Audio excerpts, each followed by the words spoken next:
The 93X Half-Ass Morning Show podcast is sponsored by Standard Heating and Air Conditioning. We all know January is one of the coldest months of the year, and not that cheery, fun kind of Christmas cold. Nah, just the dark, dank January cold. Standard Heating and Air Conditioning is well aware of this, and that's why they're offering $40 off a furnace tune-up to keep you warm during the Minnesota cold. The last thing you want is to be huddled around an iffy space heater you bought from some shady targeted ad. Oh, and how about this? Standard Heating and Air Conditioning has now been helping Minnesotans for over 95 years. So book your appointment now at standardheating.com. That's standardheating.com. The 93X Half-Assed Morning Show. 93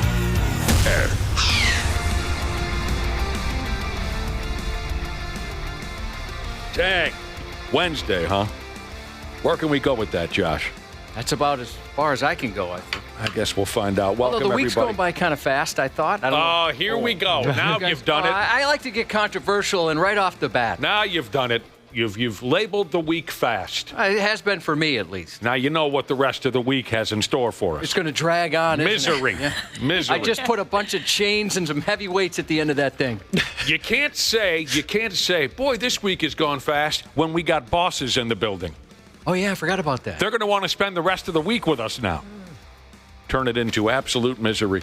Welcome, everybody, to the 93X Half-Ass Morning Show. Another cold morning around here.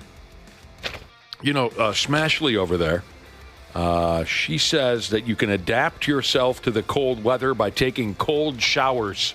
Oh, who would do that to themselves? I'm good. Oh, I love turning the hot water to cold right at the end of the shower. Little shock.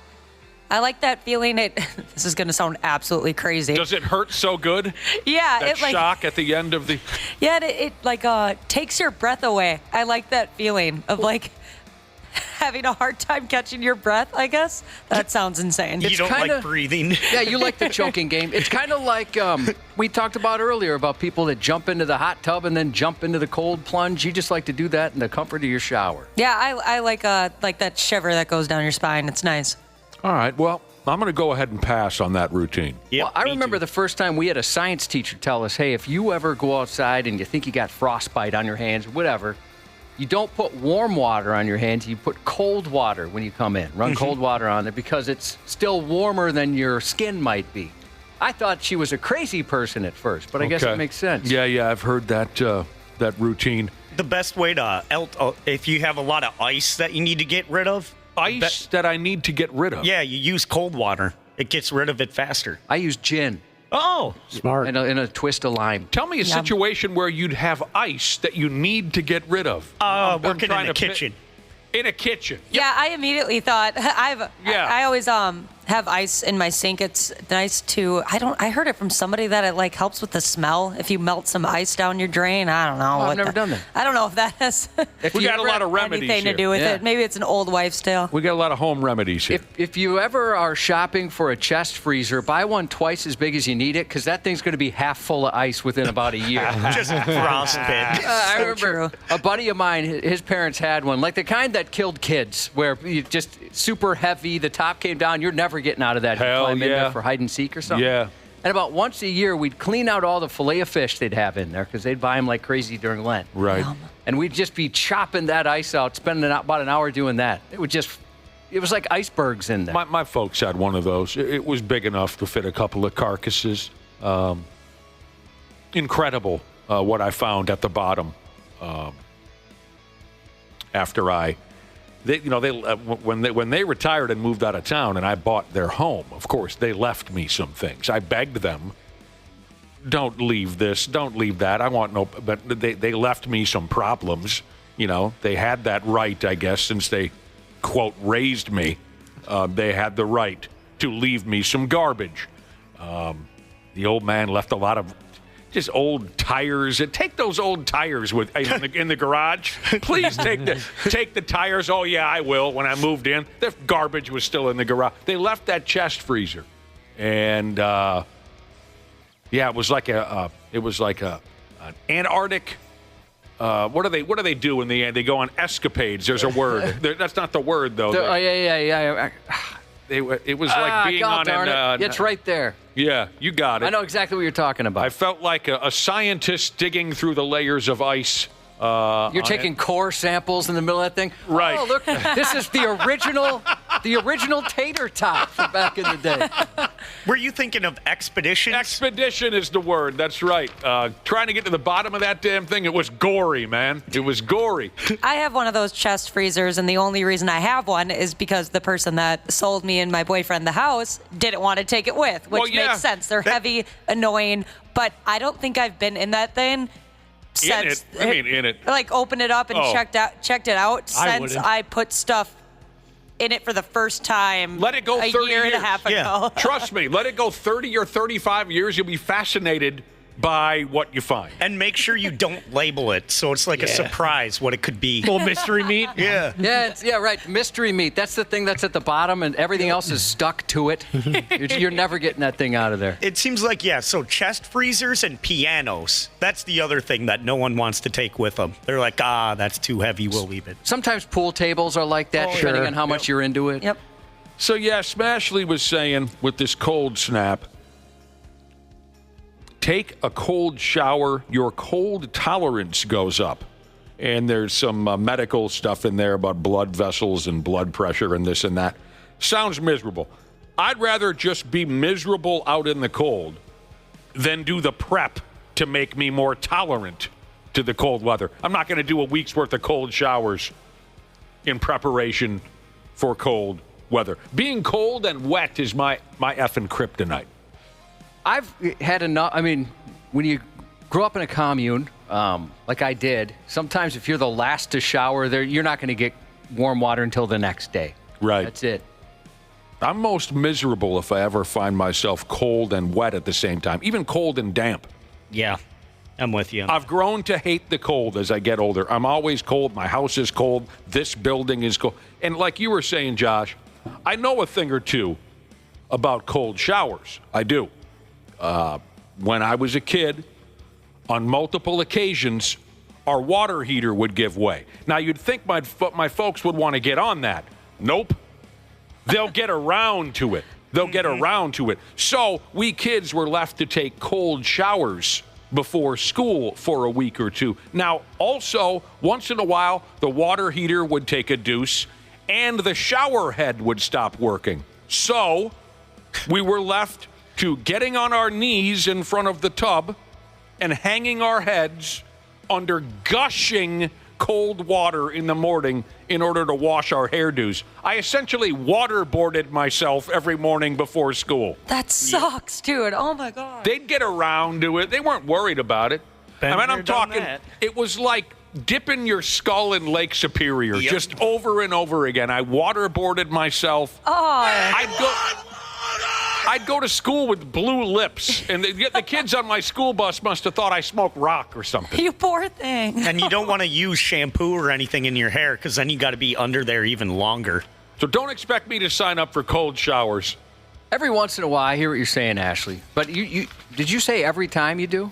I try to every time. Every time what? She takes a shower. It's like, once a month. Oh, you hit yourself with the cold... the cold blast at the end of the shower. Yeah. Wakes me up. No, wait a minute. Do you mean you shower once a month, or are you doing that once a month? Showering once a month. No, I shower a couple times a week. Well, I think you're doing just fine. Thank you. Has that significantly dropped with this schedule? Yes, 100%. I don't think you guys never see me freshly showered, I don't think, except maybe on state fair days or something like that. But usually I keep my showers for later in the day. Do any of you guys shower before work? Hell no. Good Lord, no. We always, right, anytime somebody starts here, whether it's our morning show or a different one, we always tell them, just tell us when it stops happening, where every day you shower before work. And it usually doesn't take too long. You guys had to, when I first started here, I think it was a couple of months, and you guys pulled me aside, or I'm not exactly sure how it went, but you told me, like, hey, we just want to let you know you don't have to try in the mornings. you don't got to do all the things you're doing. You don't got to dress the way you're dressing. And I thought, oh, right. And that stopped right there, then and there. Were you here, Ashley, when, for whatever reason, I don't know who got the idea, but somebody wanted the morning show specifically to start showering and dressing up before work because there were clients that came in later on or whatever it was. No, I wasn't here. Thank God. I think that lasted a day where we maybe put a polo shirt on and then that was it. Well, I don't recall that movement at all. That must have been very short-lived. Like I said, I think it was a day, maybe a couple days worth, and everyone said, forget it. You get up and do it. You get up at the same time and try that. Yeah, ever since I started here, I would say dry shampoo stock has definitely gone up because I use that every single morning. Do you really? Wow. Yeah. Why do you dry shampoo your hair before you come in here? Because I hate that feeling of unwashed hair, and it kind of like hurts sometimes. But you wear a hat every day, and then above that hat, you have a hood on. Yeah, usually. That doesn't make any sense at all. You could easily just shower after work, I do that, but The wife dry shampoos the dog now and again. I didn't know that people dry shampooed themselves, especially when you're coming in here. I can't see any sense behind that. It makes your hair look less greasy, at least for women. Yeah, but who cares? Look at where we are. Yeah, that's true. You get greasy just walking into this place. One time, slimed. I don't know how many years has it been now, Josh? 27, 8, 9 years we've been doing this. One time I showered before work, and that was because the prior evening I slept on the toilet. I got incredibly drunk and fell asleep. And in the middle of the night, I woke up to sit on the toilet. And I spent the rest of the night sound asleep, sitting on the toilet.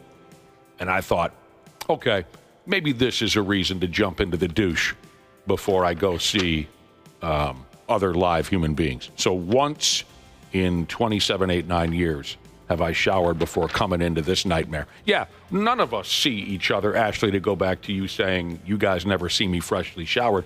The only time we see each other freshly showered is if we're at an event in the evening. There's absolutely no reason to do any pruning, preening. What's the big word, Josh? They call it... Grooming? Yeah, grooming. Before you come into a morning radio gig. What is this now? To switch gears here. I read a headline a couple minutes ago. 1 in 5 young people can't change a light bulb? What? Is that for real? I don't know if that's for real. That might be skewed a little bit because I was trying to think, I know for a fact my kids know how to change a light bulb, but I'm trying to think the last time we had to change one. Well, LED bulbs last forever. Exactly. That's what I was just thinking. You can go 7 years without having to change a light bulb in some cases. Is that right? Yeah, we moved in 2019. I guess I haven't bought those bulbs yet. The LED ones? No. I mean, the other ones are kind of tougher to find, I've noticed. Yeah, they are. So you moved into a house in... 2019. Yeah. And every bulb that was in there was LED, and we've never had to change one. So is there a chance your son, more importantly my godson, has no idea how to change a light bulb? He's changed one just because his brother got him a cool light changing one for his birthday or Christmas once, so he's done that. But as far as one going out and putting a new one in, it's been a long time. This is the story going around. I actually like the old ones better, personally. They're dimmer. I agree. But they're a little tougher to find. In a new survey, 1 in 5 young people, and when I say young people, I guess I mean between the ages of 18 and 27, claim. So it's not people pointing the finger and saying, I bet you can't. These are young people speaking for themselves, saying they couldn't change a light bulb if they were asked to. They would hire someone else to do it. Well, and avoid the embarrassment. Usually it's people who are more affluent. A buddy of mine, somebody he's a contractor, and for some of their clients, they do some stuff that's pretty... I think everybody else can do it in the world, but those people. Things like filling up their water softener salt and stuff like that. Really? Yeah, it's not something he normally does, but a client requests it. He's like, okay, I guess we can do that. Dang. I was going to say, well, a lot of younger people, if they have an apartment, they don't have to do all that work. You just call the maintenance person. Yeah, they come right Good up. point. I miss those days. One wire nut, Jesus said, the other part of not changing light bulbs are less and less fixtures use bulbs. That's true. Now, a couple of ours don't use bulbs. What the hell it's do you... built in, whatever it's built in to the light. Really? So I'm sure there's a way to change it, right? But Dana, didn't you ask Josh for help once? with a light bulb? No, that was his toilet paper holder. Yeah, it fell off, and I didn't know how to get it back on. So I asked Josh. You mean the toilet paper holder? It fell out of the wall. Yeah, it fell out of the wall. You were unable to screw it back in. It was one screw, yeah. Yeah, I couldn't figure out how to do it because it was at a tough angle, and I was like, well, Josh might know. What the hell were you? You were at Dana's place? No, he sent me a picture. I sent him a He's picture. Like, what do I do here? I was like, well, you see that little hole? Yeah, there used to be a screw there. Go find this screw. Find that screw and put it in. That's pretty sad. Yeah. So, check this out. 1 in 5 people between the ages of 18 and 27, they go ahead and claim themselves, I don't know how to change a light bulb. They upped and said it. They would hire someone else to do it, especially if it was a ceiling light, because going up a ladder would be, quote, too dangerous. I don't like going up a ladder. I get it. It's I didn't have to go up a ladder, but I recently had to change. So you know those long tube lights that are like 3 feet long, Incandescent. Fluorescent. Yeah, I had to What put is a it? couple. I had to put a couple of those up there the other day, and I was actually surprised that I didn't have to text Josh or anything. I was able to do it myself. Well, those are the sketchy ones, Like right? in your basement? Yeah, in the basement, in the back bar we have, and so now I have the dead ones, the ones that burnt out. No, don't throw those away. Wapple and I have a match at the end That's of the what I month. was gonna say. EC dub. I was- EC dub. I sent Wapple a picture of it. I said, "Bring your light bulbs to the parking lot tomorrow. We're gonna have an old school ECW hardcore match." There's some in the garage back here, too. Are there? Hell yes. I took a picture of it and sent it to Dave. Aren't those the ones that you're not supposed to break? I always heard Yeah, that. only in a wrestling match. Yeah. Okay. When It's illegal if it's outside of a wrestling. Yeah, match. it's not environmentally sound Yeah. unless you have a hardcore match scheduled at the local armory. I thought there were, there was rules on getting rid of those. Yeah, There are. Your name's Joey Janela. You're jumping off of 2 stories Right. into a pickup truck Yeah. with a pallet of those. I'm going to land on the tailgate of a pickup truck and lacerate my kidneys, but that's only for people who are familiar with the career of Joey Janela.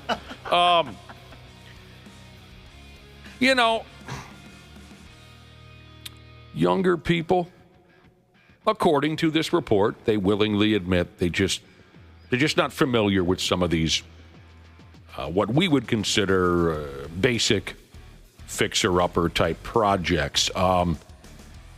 Younger people are spending more than $1,500 a year on average calling in pros to do basic jobs they could probably do themselves. I lust even making that phone call to hire someone to do something for me. I don't care if it's indoors or outdoors. Ooh, it turns me on to call someone else and say, will you do this for me? I'll give you money. I have some projects that I can handle myself, but plenty of others that I cannot. But I'm so glad if we're talking things like changing light bulbs and putting salt in your damn, what was the object you mentioned a minute Water ago? softener. Water softener. I mean, damn.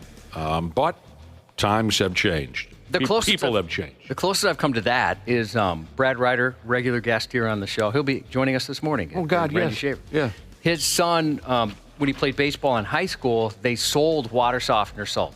And part of it is you buy it from them. I think you pay a little more than you would otherwise. They deliver it, and they'll bring it to your water softener, just carry it down the stairs. That was pretty sweet. So I would order just an S-ton of that so I didn't have to do It's it. heavy. Oh, yeah.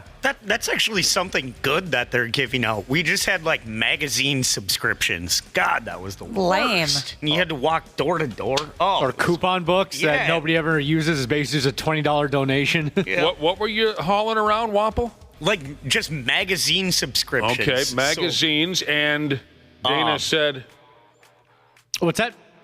something else. Magazines and Coupon books. coupon books. like, Yeah. like a happenings book. Bring them to the match. We've had, We'll find a reason to mangle each other with those items. the football team will sell some cards. Yeah. It's got, Oh, like, yeah. You buy these cards for $20 or whatever it is, and you get a little discount at some local businesses. I don't think we've ever used one of those. Never ever. We always have great intentions. I think, wow, what a bargain. Look at that. I can go to Hula Hands and get 10% off an app. And we've never used it. All of this brings me back to a phone call I had with my brother, 15 years ago now. His son, at the time, was, I don't know, 10 or 11 or something. Maybe 12, 13. Anyway. And I'm not trying to knock the kid. He's a good kid. But I had a fairly large yard at the time. I still do, which was another one of the poor choices I made when it comes to buying homes, Josh. A large yard? Sucks. Well, when you're a new homeowner, I know you're not a new homeowner, but right. You don't think about some of that stuff. I know. Right? You're like, wow, that is one straight up and down driveway. And you never think how much it's going to suck to shovel that thing. I never considered the size of the yard. And again, I grew up with a big yard, but I should have, when purchasing my own homes, I should have considered the yard. I should have considered the friggin' trees. Yep. Somebody come up with something to kill all the trees. Anyway, so I had a large yard. My brother's son is 12 or 13 years old. And so I had this bright idea, right? I called my brother and I said, if your kid wants to make some money this spring and summer, he can mow my yard. I'll give him 10, 15, 20 bucks, whatever. I don't care because I'm tired of mowing the friggin' yard. What do you think of that idea? What do you think I said to my brother, what do you think of the idea of your son coming over and mowing my yard? And my brother said, quote, he doesn't have that skill set. And I said, what? Dang. No, forget it. My son and some of his buddies in the neighborhood, they started their own little company and walked around and put flyers in the mailboxes of all the neighbors just to do whatever people need you to carry something, mow lawns. Have they gotten a lot of business? A little bit of business. Raking? Yeah. Really? When did they start this? It was last summer or last spring. They got a crew and they... yeah, about 7 of them. Do they got a catchy name for their company or anything? Are you talking about the Business Bros? Cute. Yeah. I love that. If you need some help and you're in our neighborhood, if you want the Business Bros to come over and, they're not going to clean your gutters. They're a little young for that, but they'll rake for you, stuff like that. What kind of hours are they putting in? You meaning just how many hours do they get total? Like when the Business Bros head out, they're hired. They're heading out. Yeah. How long before you see them again? An hour, hour and a half? Hours. So they're doing all right. Yeah. There's one old timer in the neighborhood. He's great. Like he's teaching them how to do stuff, and he's awesome about it. Now no, that's not a good enough job. You got to get over here and do this. He'll stay on. I have not hired them once. Good for you. I've given them no business. I helped them with their logo, and I wrote their little flyer and stuff. You don't need to hand that kid any more money. Josh actually started a rival company called the Maintenance Men. Yeah, we take all their business. Yeah. You go around, undercut them. Yeah. Oh, the Business Bros will do that for 20. I'll do it for 15. I mean, when we were very little kids, probably first graders or something, my brother and I and our best pal at the time, you've heard about him many times, my brother and I and our best pal at the time, Pistol Pete from across the street, and Pistol Pete's older foster brother, we had a bright idea that we were going to go around the neighborhood with brooms and we were going to sweep all of the wasp and hornets' nests out of trees and whatnot. We were going to do that for the people in our neighborhood. That was going to be the service we were going to provide, and we didn't even ask for money. And we called ourselves the Bee Gees. Nice. So can you imagine a knock at your door in 1977, and 4 tiny little filthy kids from the neighborhoods would say, "Hi, we're the Bee Gees, and we'd like to... We see you have a wasp nest, and we will get on a ladder, and we will..." And we did this for, 20 minutes, until Pistol Pete's foster brother was almost murdered by hornets. Oh. And we ran crying from the scene, and we were all horrified, and it was a one-day deal. We were the Bee Gees for maybe it was 2 days. I think it was on day 1, though, that Pistol Pete's foster brother was nearly killed. Dude, that's terrible. We were the Bee Gees, and we thought we were the next big thing. Electrical apprentice Jesus said that in his former life, he ran his own handyman business. People used to hire him for ridiculous stuff. He hung pictures on walls, changed smoke detector batteries, light bulbs, picked up and assembled IKEA furniture, and water softener salt. He said it was so simple I would feel guilty charging for it. What a gig.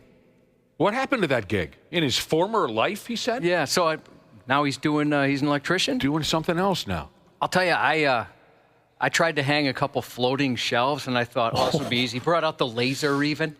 This is going to be perfect. That sounds elaborate. I have a lot of extra holes. I've got anchors that, for whatever reason, just sunk right through. I mean, I did everything I thought was right. I told you this before. I thought I'd have a wonderful father-son moment, and I YouTubed how to trim the bottom of a door. Oh, yeah. And I went through. This one's good. I went through, I mean, I was very detailed, and I'm describing, all right, here's what we need to do. We taped up the bottom, everything I saw on YouTube. Right. I'm like, okay, you got to measure twice, cut once, we're measuring, all that kind of stuff. I'm like, be real careful around this saw. It's powerful, son. Everything. Going through it, and I go to put it back up. I'm like, my God, I can't get this thing to line up right. I cut the top instead of the bottom. Oh, Josh. It happens to the professionals even, Cubby. Well, yeah, I'm glad you said that because I had a professional say we did that once. Oh, yeah. There you go. By damn. So I taught my son, let's just start hiring people to do stuff for us. It's a beautiful thing. Yeah. It is a beautiful thing. No question about it. You're a terrific crowd.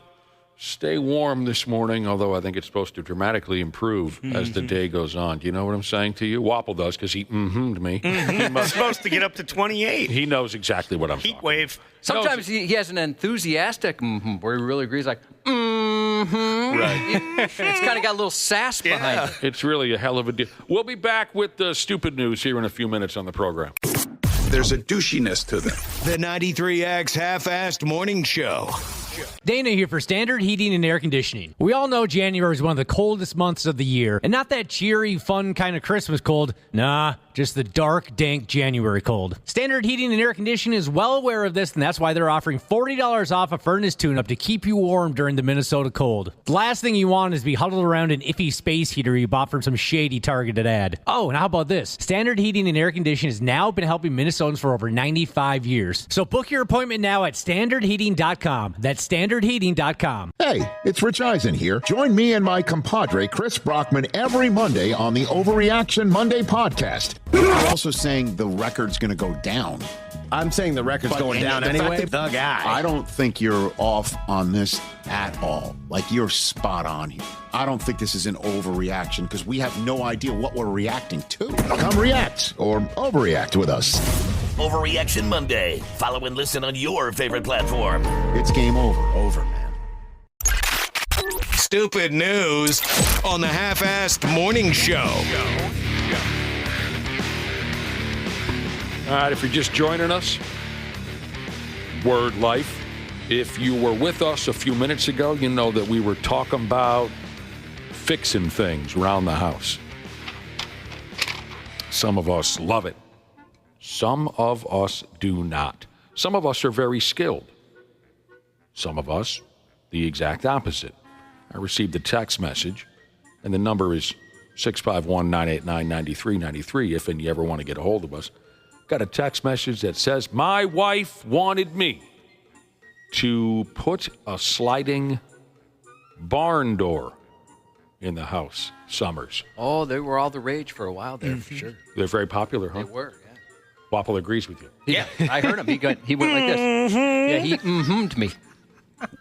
Wife wanted me to put up a sliding barn door. Reluctantly, this listener says, I did it.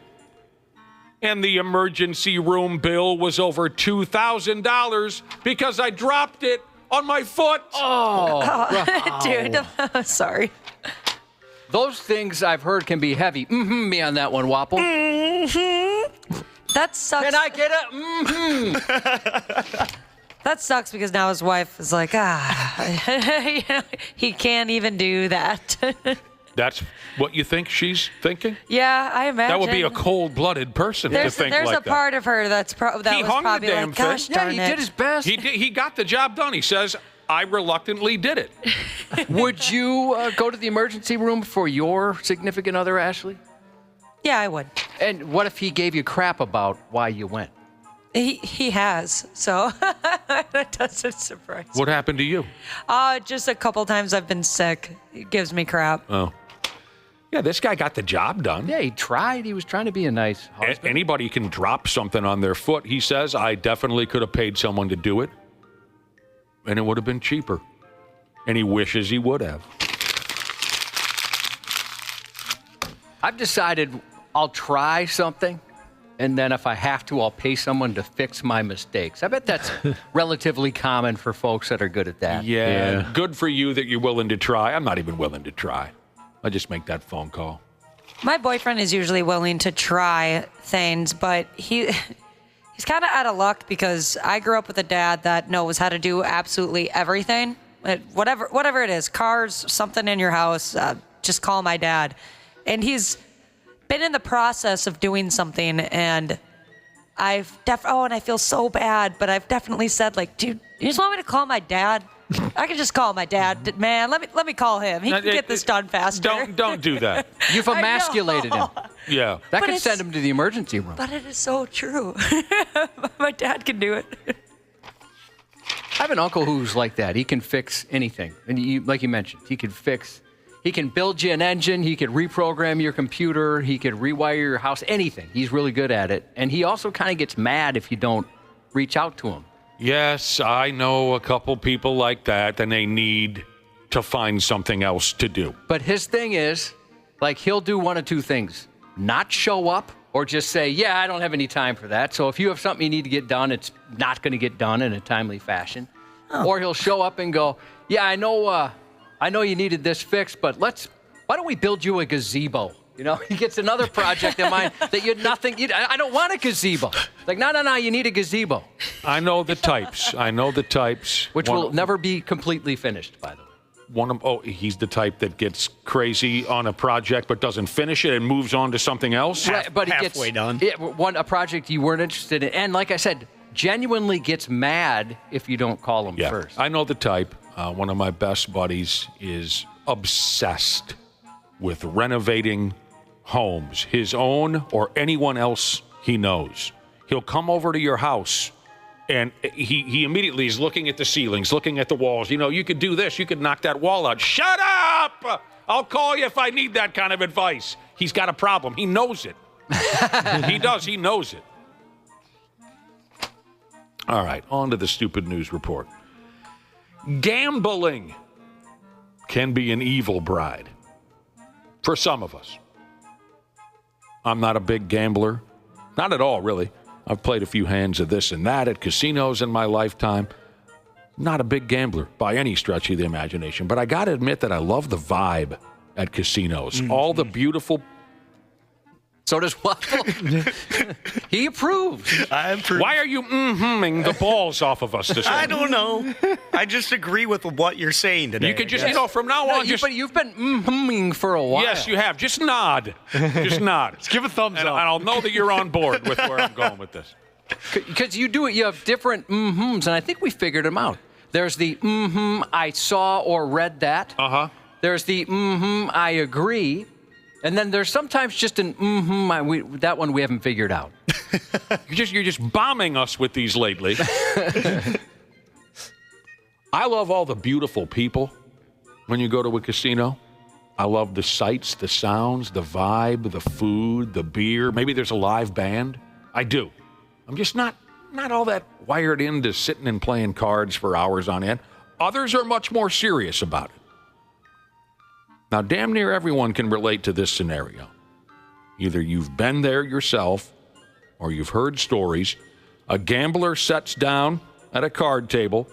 They hit a couple of good hands, start seeing those chips pile up, and pretty soon they've been there for 10 hours. They have no idea what time it is, and they've lost every dime they walked in with. I know a couple of guys. It's all part of the game. My first experience going to the casino, you know, you're 18 in Minnesota, you go to the strip club and the casino, the ones that let you in. And we walked in and there was a guy on the phone crying, saying, I don't know how to tell her that I just lost our mortgage money. Oh. That was my first experience into gambling. Baby, no. That stuck with me all these years. I had a buddy who worked as a dealer at a casino, and I'm like, that must be so fun. You know, casinos, always such good vibes. He goes, no, man, it gets pretty depressing. You see people are gambling with money they should not be gambling with, and they lose it all. You see it on a daily basis. It's pretty sad. Nick and I have been yelled at before by an old lady at the blackjack table. They take it seriously. They do. Yeah, we weren't we were not the players that table was looking for in that particular moment. We just wanted to have some fun. Because Josh had no idea how to play. I had no idea how to play, and I was at about a .27. Oh, that's fun. So they wanted no part of us. You know, that guy you mentioned, Josh, when you first walked into a casino, you overheard him on the telephone saying, I don't know how I'm going to tell her that I lost our mortgage. You know what Ashley would have said in that moment? She would have said, you want to call my dad? Yeah. My dad will fix it. If you can't handle it, my dad will. My dad can pay his mortgage. Yeah. And that's not helpful. That's not helpful in any way. My daddy pays my mortgage. Maybe he can pay yours, she would have said. And then if Wapple was standing, he'd go, mm-hmm. That'd be a real sassy one. Just pop out of the ceiling. He's got it nowhere. Some folks will sit down at that card table and they won't budge. All right. Now, you might want to put that breakfast sandwich aside now. And just bear with me. Uh-oh. Apparently, one dedicated gambler on the Las Vegas Strip refused to leave the card table while he was on a hot streak, despite the fact that the poor bastard's colostomy bag started leaking liquefied feces all over the floor. Ew. I've been a party to that. What do you mean you've been a party to that? My wife used to be a personal care attendant for a gentleman who was confined to a wheelchair. And we were at Red Lobster, all of us. We went to Red Lobster. We're all like, oh, my God, somebody tooted. It's really bad. This is gross. Please tell me you didn't actually say tooted. No, I just chose that word now because I know it aggravates you. He said cut the cheese. And, yeah, it was bad. And then we looked down, and he had, either he was leaking oil or that bag popped up. The same guy that your wife was caring for happened to be at Red No, we all went together. Oh, you went together? Yeah. We took him out. And, what? Oh, that sounds so brutal. Yeah, I don't know if your like a wife lobster took him claw nicked something or I don't know what happened. Your wife took him into the back room and wiped him and oh, God. Please. I mean, God bless those people. Yeah, what an angel. Yeah. Oh, yeah, she's a great caregiver, but when she's sick, she's a giant baby. It's kind of funny how that goes. So dude wouldn't stop playing his hand at the card table, even though his colostomy bag had given way. And it was spraying other players at the table. This is how it all started. Other players at the table, like Josh was describing, were complaining about a smell. And that's when they noticed the problem. Security was called to the scene, but Leaky McGee there, he refused to do anything about the Hershey that was squirting onto the casino floor. He told the pit boss that he was, quote, on a hot streak, and he wasn't going anywheres. You know, I've heard those rumors. I don't know if any have been confirmed where people would wear a diaper for that reason. They've been at the table for a while. They're doing real well. They don't want to jinx it. There's that urban legend. Yeah, that's an urban legend, right? Maybe one or two people have done it. That's not a common enough thing where people are talking about. No way. There's no way I would call it common, but. I bet there's plenty of people at the casinos that are wearing diapers, but maybe not for that reason. Right. Just in general, they have to wear one? Can I tell me? I was going to ask. Go ahead. You can tell yourself. I'm going to ask you, Josh. Can I tell me? Do you want to hear my adult diaper story again? Yes. I was at a giant department store quite a few years ago, and I was cutting through this aisle and that aisle. I don't remember what I was looking for, but it doesn't matter. But I happened to cut through the adult diaper aisle, and two very elderly people were standing there, husband and wife, and they were examining the different brands of adult diapers, prices and things like that. And I just happened to walk right past them as they're staring at the adult diapers, and I heard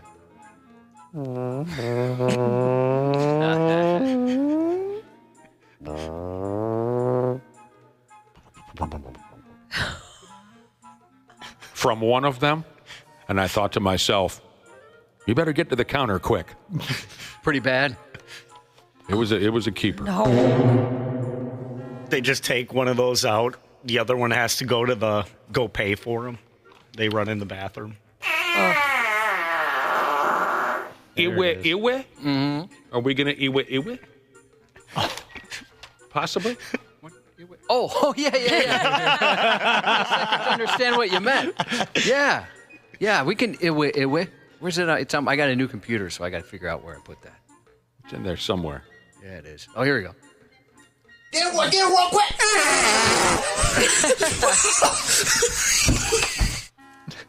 It's just classic. How come I couldn't have been there? Okay. So, dude won't leave the card table. Colostomy bag is dripping. I'm sorry to say I don't know how the story ended. This was something that cut loose on Twitter, and whoever brought the story up in the first place never never gave folks any closure on this deal. I would assume that Joey Splashdown over there was forced away from the table once security showed up. I'm pretty sure a leaky colostomy bag is a health hazard. You can't just have an unattended diarrhea pond on the floor of a public place. The story also doesn't go into detail on what game the effing guy was playing when he sprung a leak, but you're free to guess the joke that most folks went with on social media. Go ahead. Craps! He was playing craps. Also, there were a lot of jokes about his supposed hot streak. Sure. If you follow that. Mm-hmm. Others joked around about how the man had crappy luck at the casino. Colostomy bags, they'll get you if you don't keep your head on a swivel. If you remember, there was a scene a couple years ago where a derelict hanging out at Kid Rock's bar in Nashville got himself in trouble for allegedly swinging his colostomy bag at police and covering them with soft stool after being told to leave the bar. Oh, yeah, just a big turd tornado. No. Soft stool. At least one of the cops had to go home to make a wardrobe change. I'd take the rest of the week off if I'm that. I'd possibly hand in my badge. Yeah, I think I'd retire. In that moment, I'd hand in my badge. Yeah, they don't teach us this when we're preparing for this job. That's not right. Not doing this anymore. That place looks like a hoot. I'll tell you what. My daughter was there, Kid Rock's bar, and sent me some videos of some of the bands they've got playing. And people, they like to tear it up at that place. Yeah, that's what I've heard. I'm going to give you my best on this one, but it's going to be sloppy and very amateur. And you're saying, what, are we about to have sex? No. But I am about to attempt a conversation about technology. And that's a battle for me every time. It is. Technology. The gist here is Bluetooth-enabled sex toys. Is anyone here currently holding? Nope.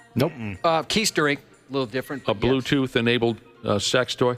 Anyone have them in their home? No. No. I did for a short amount of time. A friend of mine gave me one. His wife had one, and they had a lot of fun. You know, he'd program it for her, spend a lot of time coming up with some good vibes, quote unquote. And he's like, "This is great. Really helped our marriage." And he got me one for my wife, and she never wanted to use it. So. Why won't she have any fun? Well, she doesn't like fun. She's like me. I don't either. Fun's too risky. I like to play it safe. That's why you guys are perfect I together. live in the gray. Never overly sad, but definitely never happy. Just content. And good. Content to a little less than content, that kind of thing. Okay. But I'm not going to complain. Bluetooth-enabled sex toys. The word is that if you own a big fat-ass dildo or any other F toy that's wired into Bluetooth, low-life hackers might target you and ruin your life and take you for everything you got. The hackers are going after the whackers, you might say. So this story mentions remote-controlled rubber dongs, something called the vibrating smart egg, and things like that. Very popular Bluetooth F-toy items come, don't get cute with that, with great risks. Being an owner of one of these Bluetooth F-toys is risky, other than just your grandma walking unannounced into your bedroom and catching you squatting completely nude over a mirror. Other than that obvious risk, hackers will tap into these Bluetooth F toys, and then, I think I am stating this correctly, but it's so ridiculous, you guys tell me. Hackers will tap into these Bluetooth F toys and then demand a ransom to unlock it? Give me some money or I won't allow you to use your sex toy? Yeah, I think I'll just buy a new sex toy. Absolutely. So I'm stating that correctly. Yeah. Yep. You know, do you remember yesterday off air, we were talking to a coworker who mentioned there was a company he's familiar with that paid millions of dollars because some hackers had broke in and they said, hey, we've got all your information. They locked them out. They couldn't get to it. And it was real important stuff. We had this conversation yesterday? Yeah. I have absolutely no memory of Oh, it. You my really gosh. don't remember? No. Ashley, I remember. What's I was there. you don't remember that at all? Not a single solitary second of it. So Where were you? Our coworker came in here and he was telling us this whole story. You commented on It it. was like almost exactly 24 hours ago. the new guy? No, our old buddy who's going to get us in trouble with HR. The short guy? He's not Oh, short. I was working at that time. I wasn't listening to a word he was saying. Yeah, he was He telling came us, in during the show while we were playing a song or a commercial. But you talked to him. Oh, but I'm good at that. I can act like I'm engaged, and I'm not engaged at all. Oh, is that right? So he was saying what now? He was saying that he was talking about a company, just yesterday, a company who had forked out, and I know this isn't unique to this company, but a big radio company who he said had forked out millions upon millions of dollars because they got into some stuff that if they didn't have access to it, they were sunk. They need to get in that business. So I guess that's one of the angles for these Bluetooth sex toy hackers. They will lock the toy down so you can't use it. And like you guys already stated, well, I'll throw that away and go get a new pocket Bronco. That's what I'd do. What the hell? But there's deeper problems. Well, people are texting us. We did talk about a similar story with chastity belts, right? Where they get locked on, or those like C-rings or whatever that get locked on and say, hey, if you'd like to take that thing off ever, you're going to have to pay us some money. Okay, and we might get there here in a minute. Okay, that sounds familiar to me. Much more familiar than the supposed conversation we had yesterday with the short guy. He's of average height. No, he is not. Yes, he is. Researchers who follow this kind of nonsense say there are, quote, multiple vulnerabilities in these devices, primarily those relying on Bluetooth connectivity. Okay, here's where you might need to help me out, more so than you already have. And maybe this is totally unnecessary, but just in case it is, it says here many of these connections lacked encryption, leaving the door wide open for malicious third parties. Some of you understand that, some of you don't. So what's the worst that could happen? Now, this is getting interesting. Hackers could potentially inflict harm by overheating an F toy or locking it indefinitely. Overheating. What, now a hacker has gone ahead and burned off my rod by dialing up the speed or the heat on my favorite fake vagina? Like a singed labia, either majora or minora. I don't know how these things How do work. they heat it up? Like it's running. It's running. Yeah, so then they lock it so it's constantly running, I bet. Can they take it to ludicrous speed? Oh, that's too far. So it just tears my unit right off? That's frightening. You know ludicrous speed, but you've never seen the movie. Oh, yeah, I know a lot of Spaceballs references, but I've never seen the movie. So, of course, hackers can also steal sensitive data, and they'll expose you or exploit you. I never thought so much was possible because my vibrating fist has Bluetooth. I never thought so much trouble was possible. Did you know that you've used one of these before? Do you remember? No. Both of us did. No. We had a race. Wapple, So he agreed. That confirmed it. That was a confirmation. Okay, that was a Bluetooth device. That was many years ago. Oh, that was a long time ago, yeah. It was when it was relatively new. That's why we did it. Okay. We had some young ladies come in studio, or I should have phrased that better. Arrive in studio. Yes, arrive here at the station and put on these vibrating panties, basically. And we ran it with a remote. Yeah. How do you know the vibrating panties 500? Is that what they were called, or are you joking? That's what we called the contest. Oh, gotcha. All right. We were funnier back then. So here's a story where somebody or another owned a device called the Cellmate Chastity Belt. Okay? Hackers demanded $750 in Bitcoin to unlock the device. And Josh, you were just saying something like this. Fortunately, the dude who owned the damn thing wasn't wearing it at the time of the attack. A sex toy with a camera got hacked. So the live feed of folks playing with themselves got dumped all over the internet. And I know a number of years ago, Josh, you said, when I was 25 years old, if someone had a video of me playing with myself and they put it on the internet, I would be so devastated I'd probably never see the light of day ever again. But at your age now, so what? It's so weird. We're synced up because I just thought about this yesterday, that exact conversation. Yeah. There's an article going around saying why you don't want to bring it's so common to bring your phone into the, when you're on the toilet or in the shower so you can listen to whatever. They're saying you don't want to do that for that reason, that people could see hack what your you're phone. doing to yourself. Yeah, at this point, never thought of that. Sure, I'd be a little embarrassed. I got kids, but at the same time, I'm a couple months away from being 50. If you want to look at that, that's gross. Yeah. Go ahead. Why would you do that to yourself? You'd be flattered, Josh, that somebody took an interest that much that they would hack into a camera or something to see you naked. Yeah, yes and no. Yes and no. I know what you're saying. There are certain things, like I'd love to be stalked. I mean, honestly, I'd love something like that. That's never going to happen. What? But yeah, if it's like out there, my mom's going to see it. Sure. I forget about that. But I really mostly don't care. Yeah. If I did it on purpose, on that'd be one purpose. thing. Oh, Or right. like I'm taking a video of myself. Right. I mean, like that, and then that gets out. I'd be more embarrassed about that. Yeah, if it's on purpose, that's a completely different story. Someone hacks into your phone and puts a video of the internet of you watching a porno movie. Look, if, like you said, if you want to see a near 50-year-old man jagging it, that's your problem.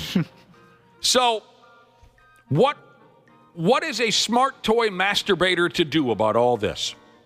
The idea of hackers maybe hurting you while you're wearing your sex toy, burning it up, or getting video of you, or stealing your identity because of your effing sex toy. They say here in the story, ask yourself, do you really need your device to be Bluetooth? If the answer is no, then maybe it's best to go old school and just hammer away at your own hand or a hole on the couch or a carrot or whatever. They go on to say, if remote connectivity is a must when you whip off, take precautions. Keep your software updated. Use secure passwords. Things like that. So I looked up the advantages of Bluetooth devices, why you'd want them connected. And so one is you can have a partner involved, right? Mm-hmm. They're saying, ooh, I'm going to give it to you a little bit harder or whatever it is. Sure. And then the other is, I guess you can sync it up with movies. Is this all common knowledge? Wait, what? I didn't know about this. So if there's a certain thrust velocity, your toy can adjust to that. So when you're watching it, it appears as if, or it feels as if maybe you're part of the action. Okay. That's pretty neato. I wonder if you could do that for music then, too. Like, if there's a faster song, then you want the to beat toy it to a goes- good beat? Yeah. This stuff is beyond anything I ever imagined. Josh, when you first said you can sync it up to movies, my mind didn't go to pornos. I was like, you could sync your vibrator up to like Jurassic Park or something? Okay, dude, same here, Dana. It took me a second or two. Okay, my bad. I should have. What movie? I didn't even consider that. Why did I hear the loud orgasm guy during the movie Home Alone? Just my luck, I would program my Pocket Bronco to follow the pace of a song, and then Holy Wars by Megadeth would come on. Oh, great tune, but And they would find me in pieces. Well, I'm done before the first verse.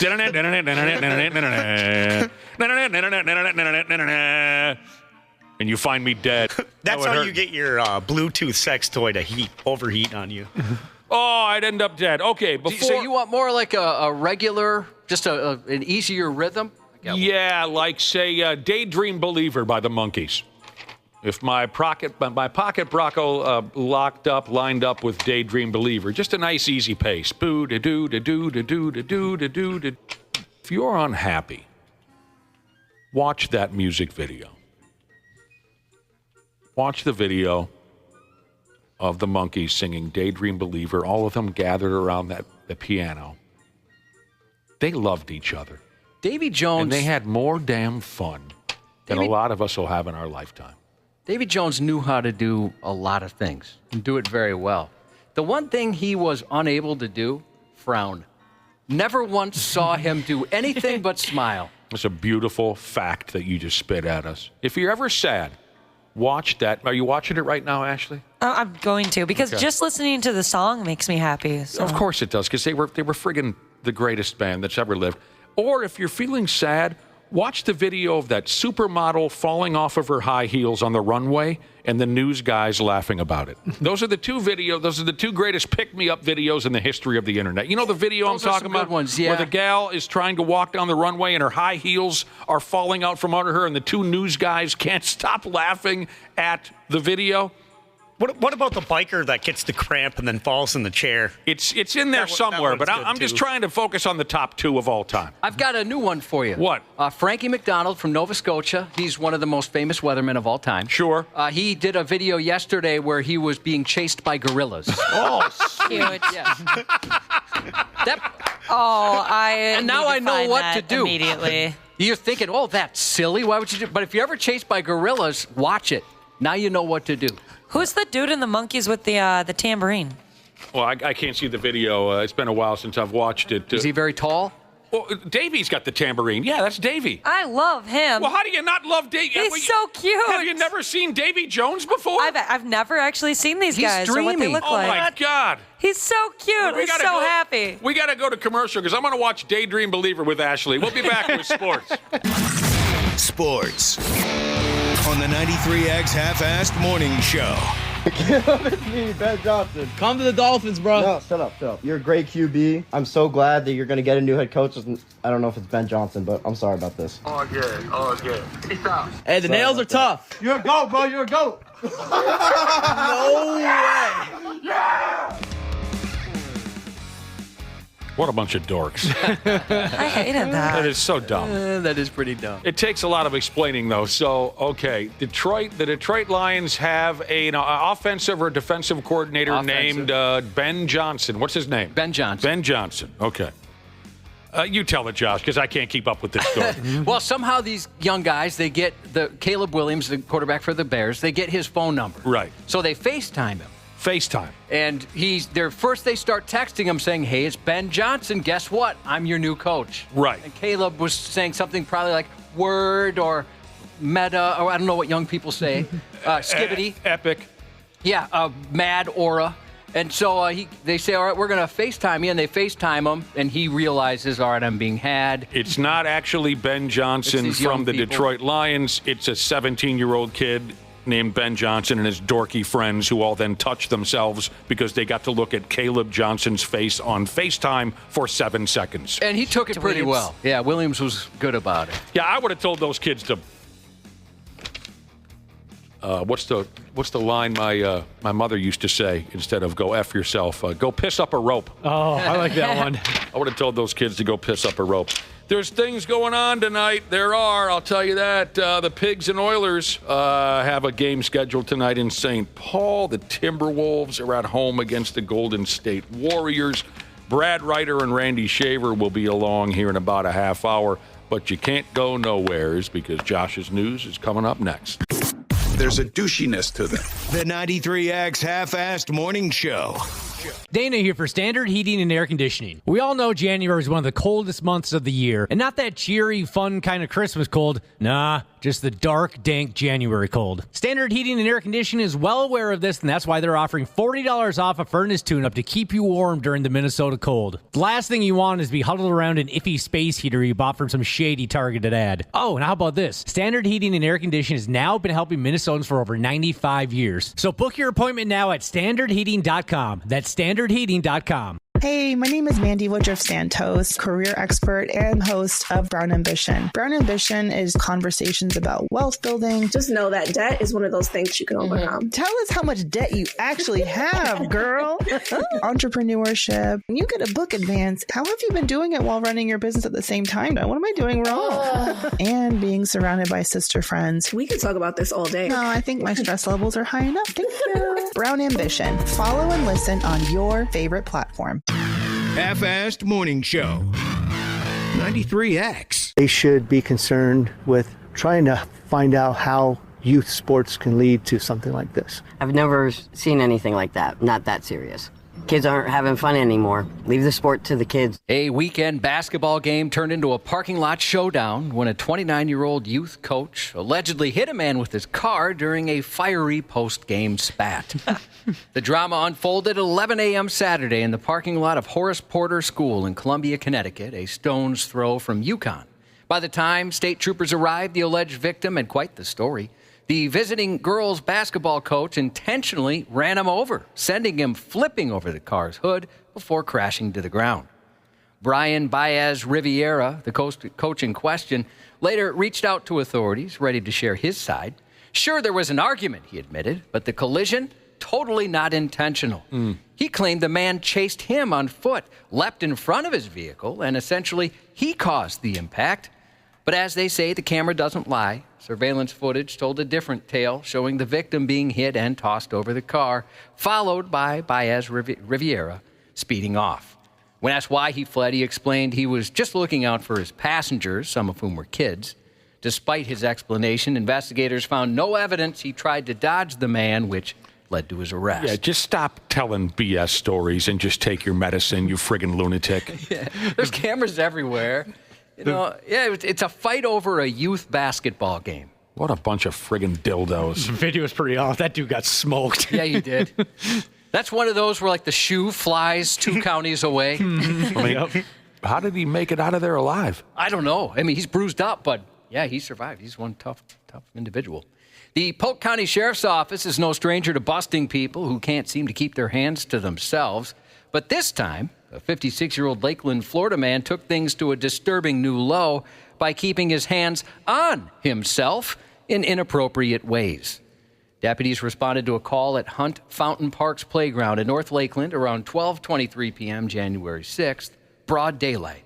There they found Michael Bandy, who decided it was a great time and place to treat his body like an erect, veiny jungle gym in full view of a woman and her 4-year-old playing at the park. God, help us all. Bandy's no rookie. He's a seasoned veteran. An erect, veiny jungle gym. I've never in a million years thought I would hear that said out loud. Oh, really? It was absolutely brilliant. It was pretty common in eulogies back in the day. He's done this several times. He's a repeat offender. He's racked up at least 2 previous convictions just in the last 2 years for similar public stunts. Now he's traded the playground for a jail cell in the Polk County Jail, and if convicted, he could be looking at up to 15 years behind bars and a hefty $10,000 fine. Is the jail cell veiny? It's curved. They said it's got a bit of a curve to it. It is. A Hampton, Virginia police officer's romantic misadventure turned into a career-ending disaster when his car and his dignity were stolen by the very same person, a person he hired for sex. The woman goes by the name Dream, and she turned out to be more of a nightmare for Officer J. Ron Harry. I like her name. I like her stage name. Dream. Yeah. Now unemployed, connected with a 20-year-old named Alexis Dream Copeland through a dating app. Police say that he admitted to hiring Dream for intercourse, a decision which ultimately cost him both his badge and his ride. The rendezvous took place at an apartment in Virginia Beach. Harry said that he sent Dream $100 via Apple Pay before they lounged in bed and decided maybe they should shower together. But while Harry was sudsing up in the shower, Dream vanished, along with his phone, keys, wallet, and his car, which happened to contain his police credentials. Left stranded, he borrowed a neighbor's phone to report the incident to Virginia police. They later tracked his vehicle and found Dream and a man that she identified as her, quote, baby daddy. Although Harry confessed to hiring Dream, he's not facing charges. However, his career with the Hampton Police Division came to an abrupt end last week. Well, that is unfortunate. That's one of those where I bet you take a couple of minutes deciding, do I report this? Yeah. Say anything about it. An old bro of mine dialed up a prostitute one night. By damn, he did. And she met him in a hotel room, and she said, well, I don't work until I know my client is clean. Would you mind jumping into the shower real quick? And he said, okay. Oh, that's the trick, dude. Because he was very excited. And she took all of his stuff while he was in the douche. Was that the first time he'd ever been with a prostitute? Yes. Okay, because I could see. Well, I can't say that. I guess I can't say that. I think he was very fond of them. But in one particular case, she took his keys and his wallet and the whole schmear. I could see being tricked like that in any profession, really. I mean, like somebody came over and like, all right, we're going to trim your trees. Need you to jump in the shower first. Artie Lang, the comedian, gave some great advice. If you're ever in a hotel room or you have a hooker or a sex worker over, if you have to leave the room, if you have to go to the bathroom, you tell them to clap their hands and keep clapping them until you get back. Because if they're clapping their hands, you know they're not grabbing cell phones or wallets or anything like that. Mm-hmm. But your lights are going on and off. That's a 1980s joke. You're going to attract attention. A 37-year-old man named Stephanie Smarth was arrested in Connecticut for impersonating a police officer. But Stefan Smarth, sorry. Yeah, I was going to. Yeah, that's my bad. Stefan Smarth? Yes. With Smarth, a TH? That's a difficult one. Yes, it is. I've never heard of that. But it wasn't just his story that caught attention, it was his shirt. Smarth was pulled over Saturday for having an obstructed license plate. During the stop, he flashed a badge and claimed to be a Stamford cop. But a quick investigation revealed Smarth is no longer that is employed by the Stamford Police Department, and they never said exactly what his employment entailed. That statement led to his arrest on charges of impersonating an officer, but it's the fashion statement he made in his mugshot that you can see on 93x.com. In it, Smarth sports a T-shirt boldly emblazoned with the phrase, "Spread cheeks, not hate." His T-shirt... Spread cheeks. Not hate. Not hate. His T-shirt message definitely made an impression, even if his law enforcement credentials did not. Is this guy also cousins with Shaq? He didn't mention it being any relation to any professional athlete. Okay. Spread cheeks, not hate. Cheeks. Good advice. Words to live by. Would you wear that in public, Josh? Nope, I would not. I really think I'd rather spread hate. You got two choices here, son. Yeah, spread cheeks. A 53-year-old French woman got swindled out of $850,000 thinking she was dating a Hollywood heartthrob. It's the curious case of fake Brad Pitt. 1 minute, she's falling for Photoshop charm. The next, she's out her divorce settlement, blindsided by a scam worthy of Ocean's 11. Anne, who once lived the high life, married to a millionaire, left her real-life Mr. and Mrs. Smith setup for a digital fraudster. The scammer spun a sob story, claiming that he needed money for cancer treatment and backing it up with hospital bed pictures of the Hollywood actor. The fake Pitt said his own funds were tied up in a divorce with Angelina Jolie, but said he'd happily borrow her money. Oh, wait for that right moment to make my move, see? Mm-hmm. My goodness. You were sure gentlemanly about it. Well, now, I've always believed if done properly, armed robbery doesn't have to be a totally unpleasant experience. The woman said the scam began when someone pretending to be Pitt's mother, Jane, contacted her, saying her son needed someone like her to help, the wife of a millionaire. How does this happen? I don't know. It's so How sad. delusional do you got to be? How the hell do you buy this? And the photos did not look real at all, by the way. They definitely look fake. Especially the ones where he, like one of the pictures, he's actively getting surgery. What is happening? See, look how real this is. Initially, she thought it was fake and ridiculous, but admitted she wasn't familiar with social media and didn't fully understand what was happening. As the messages continued, including personal poems, she started to believe them despite her initial doubts. She an older lady? It seemed that way, yeah. Well, I shouldn't say no. I take that back. She's 53. So by reading the story, it definitely gives that impression. So she's not that old. Unbelievable. She eventually divorced her husband, intending to meet Pitt in person, only to realize she wasn't going to get the Hollywood ending she had hoped for. It became clear she was deceived after reading reports about the real Pitt's relationship with his real girlfriend. So she's out a pile of money, and she gassed her husband? Yep. Nearly $1 million. How do you have that much money and you're that dumb? French police are now on the hunt for the elusive imposter. How do you have that much money and be that dumb? Yeah, you think that you would have blown it in another way by now. I don't know. Maybe she blew the rest of it. I don't know, but I bet that ex-husband just thinks this is hilarious. I wonder. I'd be interested to know his thoughts. You ever heard of a guy named Sandler, Ashley? The ringleader of a massive telemarketing scam that swindled $103 million from elderly and vulnerable adults got a much-needed reality check this month. A 10-year stay behind bars, courtesy of a federal judge in Minnesota. Russell Rahm, a 54-year-old Kansas man and the headliner in a fraud circus involving 60 co-conspirators, orchestrated what prosecutors call the nation's largest elder fraud operation. The scammers didn't play small either. They spread their deceit across the U.S. and Canada, scamming 183,000 victims out of $335 million. The legal drama began in 2016 when the Minnesota Attorney General filed the lawsuit against a man running a shady magazine subscription company. That lawsuit brought a $20 million penalty, and the investigation only gained momentum from there. He admitted that his companies, along with a network of fellow fraud factories, used slick, deceit-filled sales scripts to con victims into buying overpriced, often duplicate subscriptions.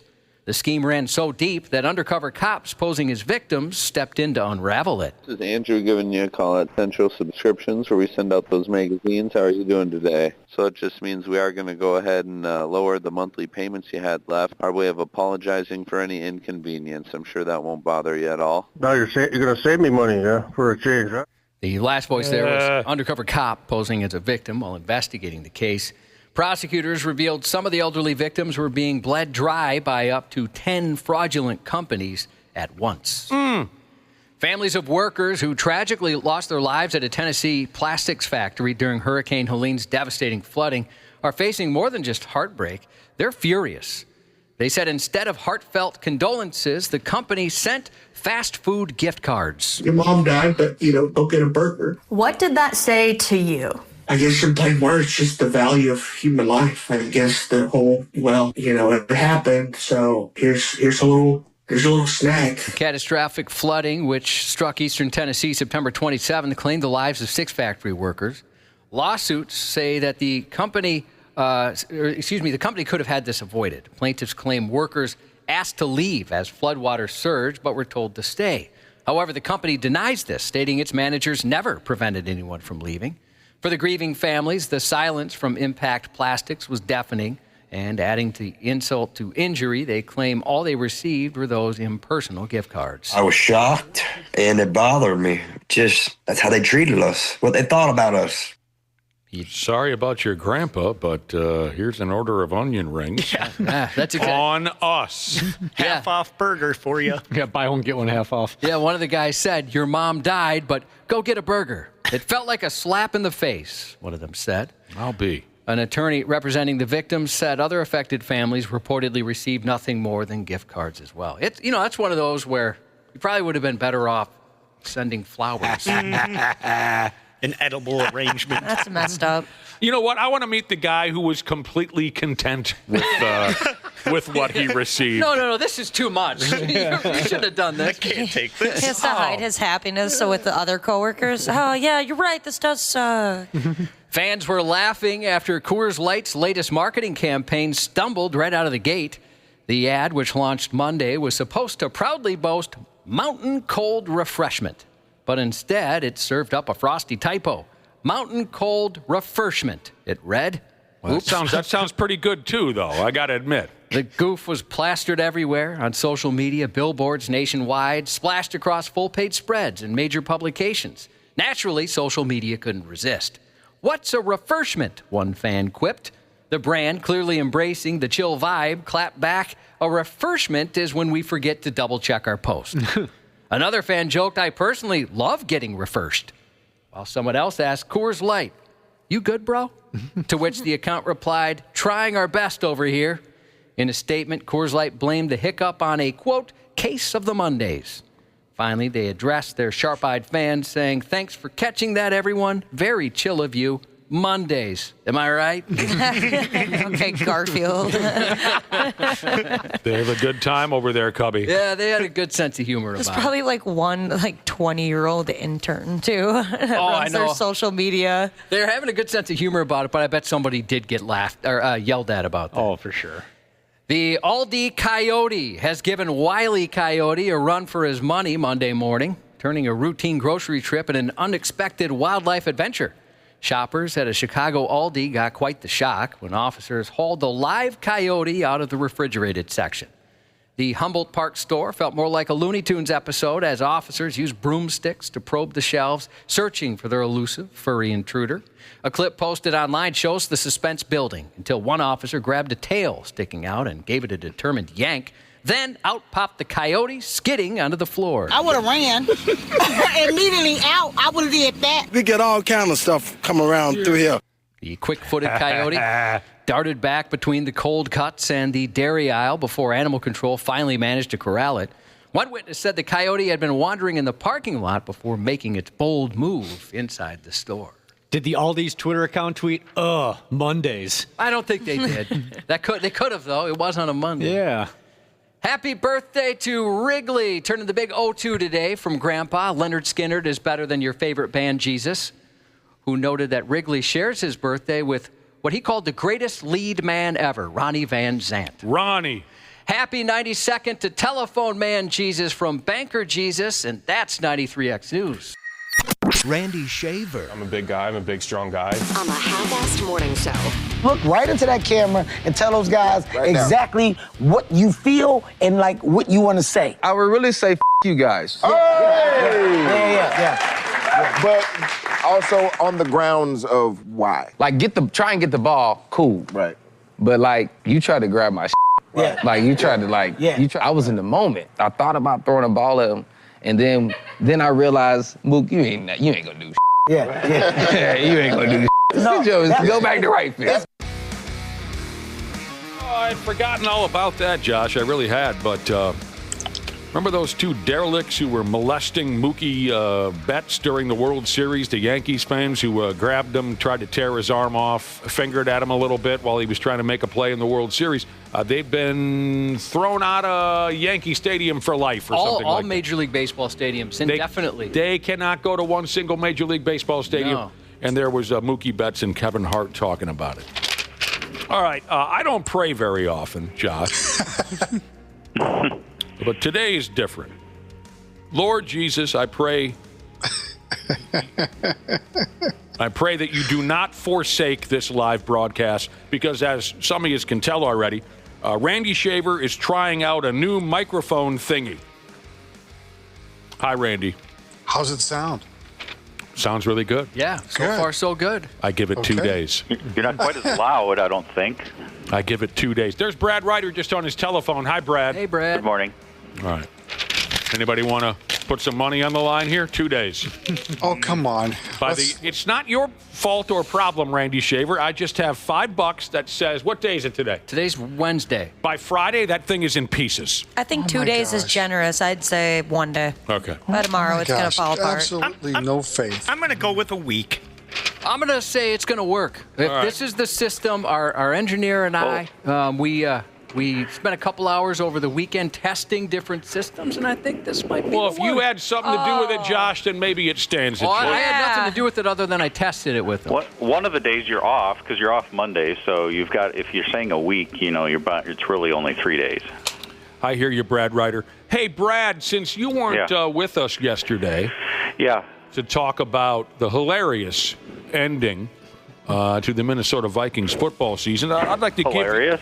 Okay. Well, yeah, I thought it was there was some fun involved. I don't know. What do you don't take it so seriously, Brad. It's just a game. I wanted to give you a chance to pop off at the Vikings. We all had a crack at it yesterday. I want to give you your fair-ups.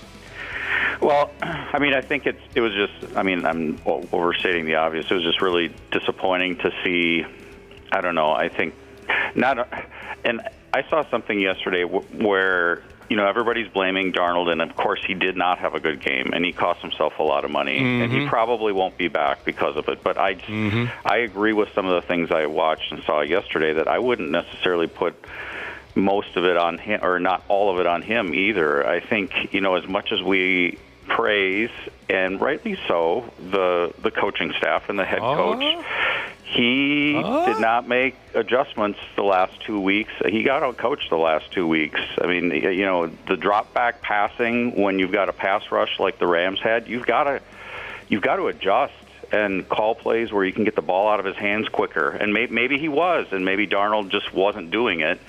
But you've got to adjust on the fly when your quarterback's getting killed, and when he doesn't have time to throw. And I just don't think he did the last couple of weeks. I don't think he in-game adjusted as well as he could have. You know what, Brad Ryder? You echoed a lot of the things that we said yesterday, so we're all in agreement. Sure, Darnold was horrified. And I said this yesterday, and we don't need to get into it again, but you've echoed a lot of what we said yesterday. Darnold looked absolutely horrified, but looking almost as horrified in those moments last week and the week prior was that head coach that everybody loves so much. I would agree. And if you're not, my thought, now, a couple weeks ago, I said, I'm in favor of maybe signing him long-term, which a lot of other people were too, and trading McCarthy. Well, now I'm obviously kind of shifting that opinion. But if you don't re-sign him, you need to go out and sign a couple, because you have cap space. We keep hearing about all these mega $1 million worth of cap space they've got. You got to make it a priority and go out and sign an offensive lineman or two. I mean, Darnold's face, it was something. I mean, if you look at, and I'm sure if you watched the game, you saw it a few times. Like those body switching movies? Yeah. He kind of looked like the face someone who just showed up in an NFL player's body would look like. How did I get out here? I have no idea what's going on. It's a very interesting comparison. Especially if you're going to hand the reins over to a guy who's never played an NFL snap in a regular season game. You got to make sure you protect him better than they protected Darnold the last couple of weeks. So you've got to make it a priority if you got cap space to go out and get a guy or two to protect him. An 11-year-old kid suddenly transformed into the body of Sam Darnold. That's what it looked like, yeah. There's a Disney Channel show about that same very thing. Well, I saw that cute movie. What was that movie called? Well, there's a few of them. Yeah. But the one I'm thinking of... Freaky Friday? No, I never saw it. Big? What? Big? Oh, sure. That's not the one I was thinking of. But it's a Jennifer Garner suddenly becomes a 13 going on 30. Huh? 13 going on 30. Oh, yeah. Cute. Too. Just that was a fun cute. one. Just from start to finish. A lot of those really are precious. Whimsical. Now, we got to give, along with giving Brad Ryder a crack at the Vikings, we got to give Drew McGarry his say in this. One of our favorite internet writers, the guy kind of made his name on, what was that website called, Josh? Deadspin. No, it wasn't. Was it Barstool? But no, it was Deadspin at first. Now it's Defector. Mm-hmm. Oh, it was Deadspin? Yep. Yeah. Why do I? Anyway, Drew McGarry, every year we read his hilarious season previews. I'm not going to go on and on about this because, like I said, we covered it yesterday. But just a couple of things, maybe just one that I really, really liked. Drew McGarry talking about the Vikings because he's a Minnesota guy, and he loves to go after the sumbitches. Win or lose. Can you imagine ever being on his bad side? Just eviscerate you. It's not just a guy that can eviscerate you, but he's so smart when he does it. Yeah, it he hurts. is. Tough. Good luck coming back from something like that. Here's the line that I liked most. He didn't write a long article, but maybe too long to get into right here, right now. Sam Darnold. Randy Shaver, are you there? I am. All right, check this out. Sam Darnold held on to the football longer than Elvis held in his final bowel movement. Oh, God. That's brutal. He says, this will all be explained away in the coming days with people saying things like, it's Sam Darnold. What did you expect? Or, it's the Vikings. What did you expect? He said neither of those explanations are illuminating, and they're also really effing annoying. Yeah, the good news is, the good news is his stretch run performance, Sam Darnold, obliterates the need to bring him back for next season. This was always just a fling, Drew says, and to dream about it being anything more than that would have been foolish. I had my fun with Sam Darnold, but I'm not really looking for anything more than that right now. Yeah. I'm just looking for some cookies and a warm blanket. Thanks for the memories, Sam. Now F off. He held onto the ball longer than Elvis held in his final bowel movement. That is worth the price of admission right there for me. I think the way the game finished, the way the season finished, actually added a ton of clarity to the Vikings offseason. Clarity. Because of what happened.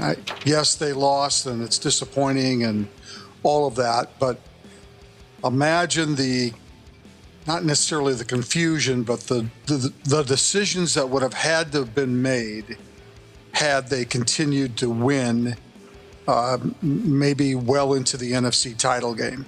Would have made those decisions more difficult, wouldn't it? Yeah, it would have made everything a little bit more muddy as to what it was going to look like. They've got much clarity. Where you suddenly transform into someone else's body, Josh made that comparison. Josh, like on the television show, according to a listener, Quantum Leap. Oh, yeah, I loved the original. Did you like that show? I did not get terribly involved in Quantum Leap. However, I'll tell you right now, I will. My mama loved to watch Quantum Leap. Because of Scott Bakula? I never asked her. Yeah, I loved that show. I never asked her what it was that drew her in. But it was hotter than hell, that show, for a while, wasn't it, Randy Shaver? It was. It looks like they remade it. Yeah, they did. I didn't care for it too no much. one cares about the remake. The original was so good. Okay. Justin Jefferson says he doesn't care who plays quarterback for the Vikings next season. I bet he does. One bit. I bet he does. Don't believe that one bit. He said to somebody holding the microphone in his face, it's not my job to say who's going to be the quarterback or who do I want to be the quarterback. At the end of the day, they're going to figure that out, meaning the team, and whoever they decide to go with, we can work with that. So he comes off like a good teammate, but I bet he has a few ideas. Yeah. That's I just had a thought. Anytime that happens, that noise is made. Wonderful. That's why you've never heard it before. What was on your mind? That was me. Do better, Brad. Yeah. Now, everyone's talking about this Brian. How do you say his first name? Brian, and his last name is Flores. No, Flores. Everyone's talking about this Brian Flores big shot. Okay, he's going to interview for the Jacksonville Jaguars head coaching position on Friday. And there's rumors that he's going to talk to the Jets and the Argonauts. And I read that Mankato State Hockey wants to talk to him. Brian Flores. So he won't be here next year, right? No. He's going to take... I'm not so sure. I wouldn't be so sure about that. Really? I thought he was gone for sure. I would not be so sure. Yeah, I agree with Randy. I think there was a time a month ago where maybe there was a little bit more certainty around that, but I'm not so sure now either. I'm not sure he impressed the last 2 or 3 weeks to the degree that teams are going to fall all over each other to hire him either. Yeah, that's a good point, Brad Ryder. I would also say that if teams are in a hurry to sign a head coach, then his chances are better. But if teams are interested in the Lions' assistant coaches, both Aaron Glenn and Ben Johnson, and are patient, that could work against him too. So... A couple other things. I think it depends upon how anxious he is to get another job. Because if he wanted to make a lateral move somewhere, at least he probably could. Or there is such a thing in the NFL. There's a thing called the Rooney Rule, which, where it's a reality that teams have to interview a certain amount of minority candidates for head coaching positions. So he's going to get interviews because of that. The last time he was a head coach, wasn't it a total disaster? In Miami. Didn't end well. They didn't like him very much there. No. I heard he just browbeat that Tua kid until the kid almost didn't want to get out of bed most days or something like that. Yeah. And, is the guy nuts or something? The reality is he's going to get interviews because he's an African-American. So, whether that leads to a job or not, who knows? And he also says, though, Nick, that he learned a lot from that experience. And yes, I did read those quotes. That's right. And learned a lot by watching guys like Kevin O'Connell and how they've handled the job and the people and the support staff and all that kind of stuff. So, you know, we shouldn't totally judge his situation on one game, but I'm sure that plays into when teams look to hire is how did you do things previous as a head coach? You're right. Earlier this year, I think he made some quotes where he said, yeah, I feel like kind of a dick about how I operated in Miami. Now, who's brave enough to back this theory? I saw this on the internet. I did. I saw it on the internet. Everything went downhill for the Vikings the moment they signed Daniel Jones. Who wants to get involved? You know, there was a lot of memes on that. Leave that poor kid alone. That's Danny Dimes. Come on, he's a good kid. There's a lot of memes on that saying he ruined it. It was his fault. He's I listening wonder whether right somebody's not going to give him starting quarterback money. I would give him starting quarterback money. I want that kid to have a nice time from here on out. He played in New York. It was miserable. Now he comes to town. He probably just heard our joke right there, and he's thinking, wait a minute, I left New York so I could escape that kind of crap. I want Daniel Jones to win a few Super Bowls. I do. You know what else everyone's talking about now? My old Eskimo brother. Cowboys defensive coordinator Mike Zimmer, former Vikings head coach, old Zimski, tough nut that he is. What's he up to? They says he might retire now that the Beeve got the gas down there in Dallas. Yeah, he won't be on staff when the new coach comes in. And then remember when the eye fell out? Oh, yeah. His eyes kept falling out. He's got to pay for a wedding.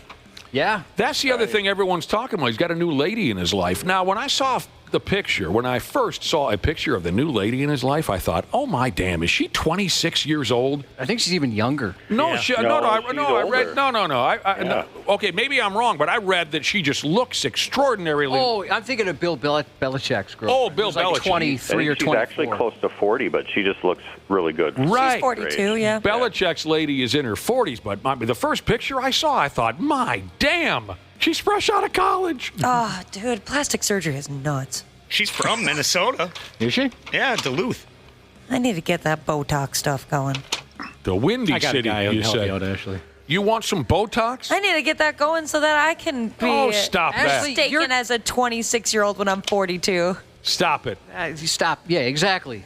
Just age gracefully. I've seen people who have it, and I can't tell Look at the company you're talking to, Ashley. And, I mean, come on. We've looked 50 since we were 20. That's true.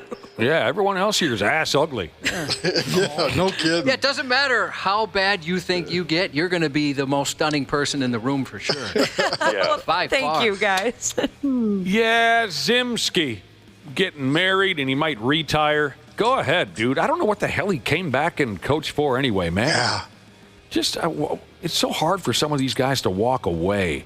All that money, and now you got this new foxy lady. Oh, I love her too. I'm looking at her Instagram, and she totally acts like she's younger because she posted like a video of them. It's like a slideshow going through their pictures.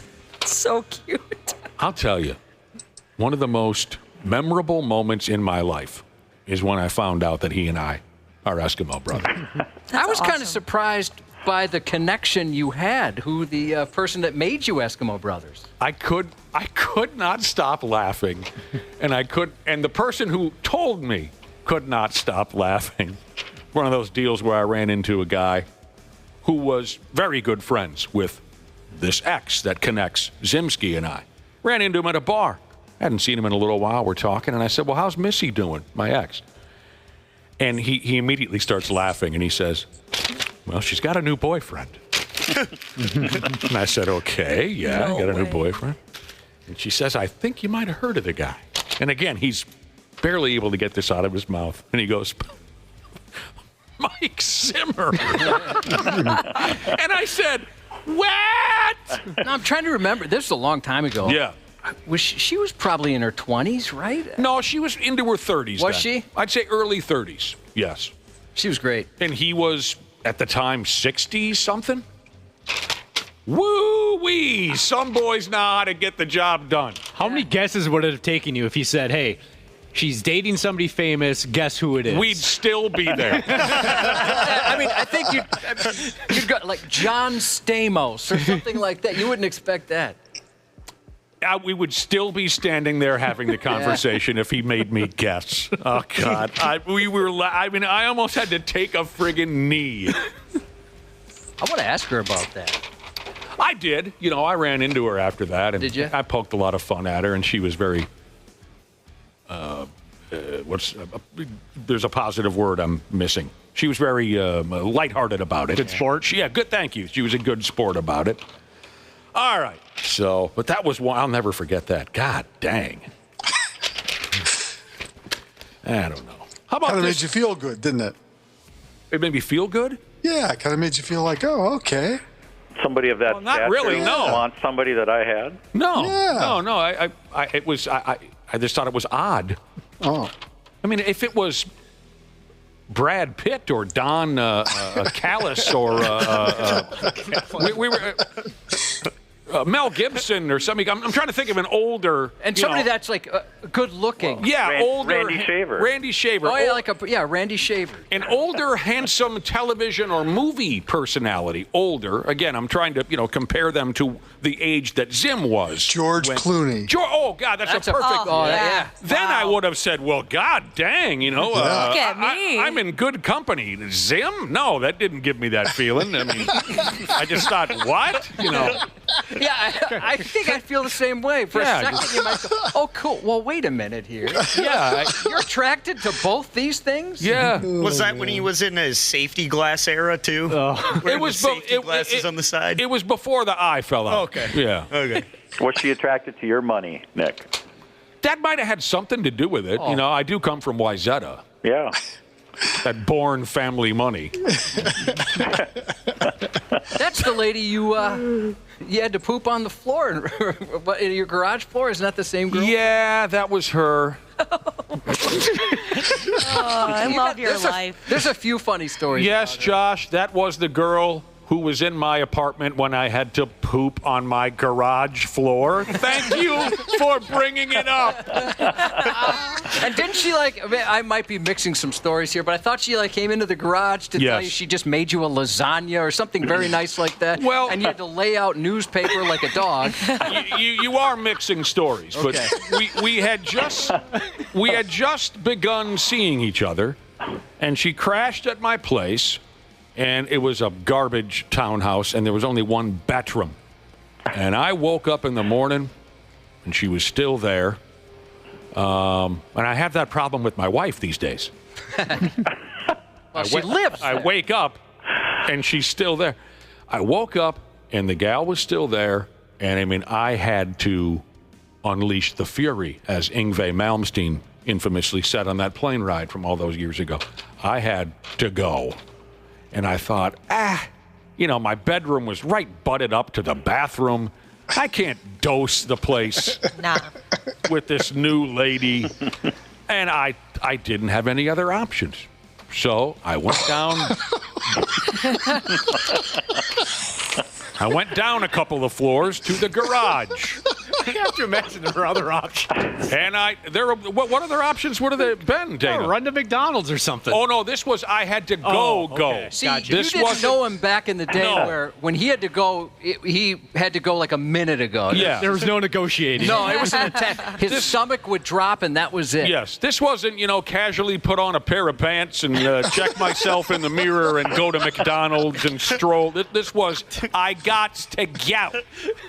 Photo finish. I raced down to the basement where the garage was. I grabbed a newspaper. I folded it out like I had a new lab puppy. And I squatted like an animal. Oh, my God. And then I folded it up. Oh, my God. And he mailed it to our old boss. And he dropped it on his neighbor's doorstep and rang the Oh, doorbell. my God. Lit it on fire and walked away. Don't make me tell the story about the neighbor, because that was the same time period where I had to take a deuce in my anyway. Was it at least winter time? Was it winter? No. Oh, fresh hot I was thinking maybe it would have frozen. No, it was summer 10.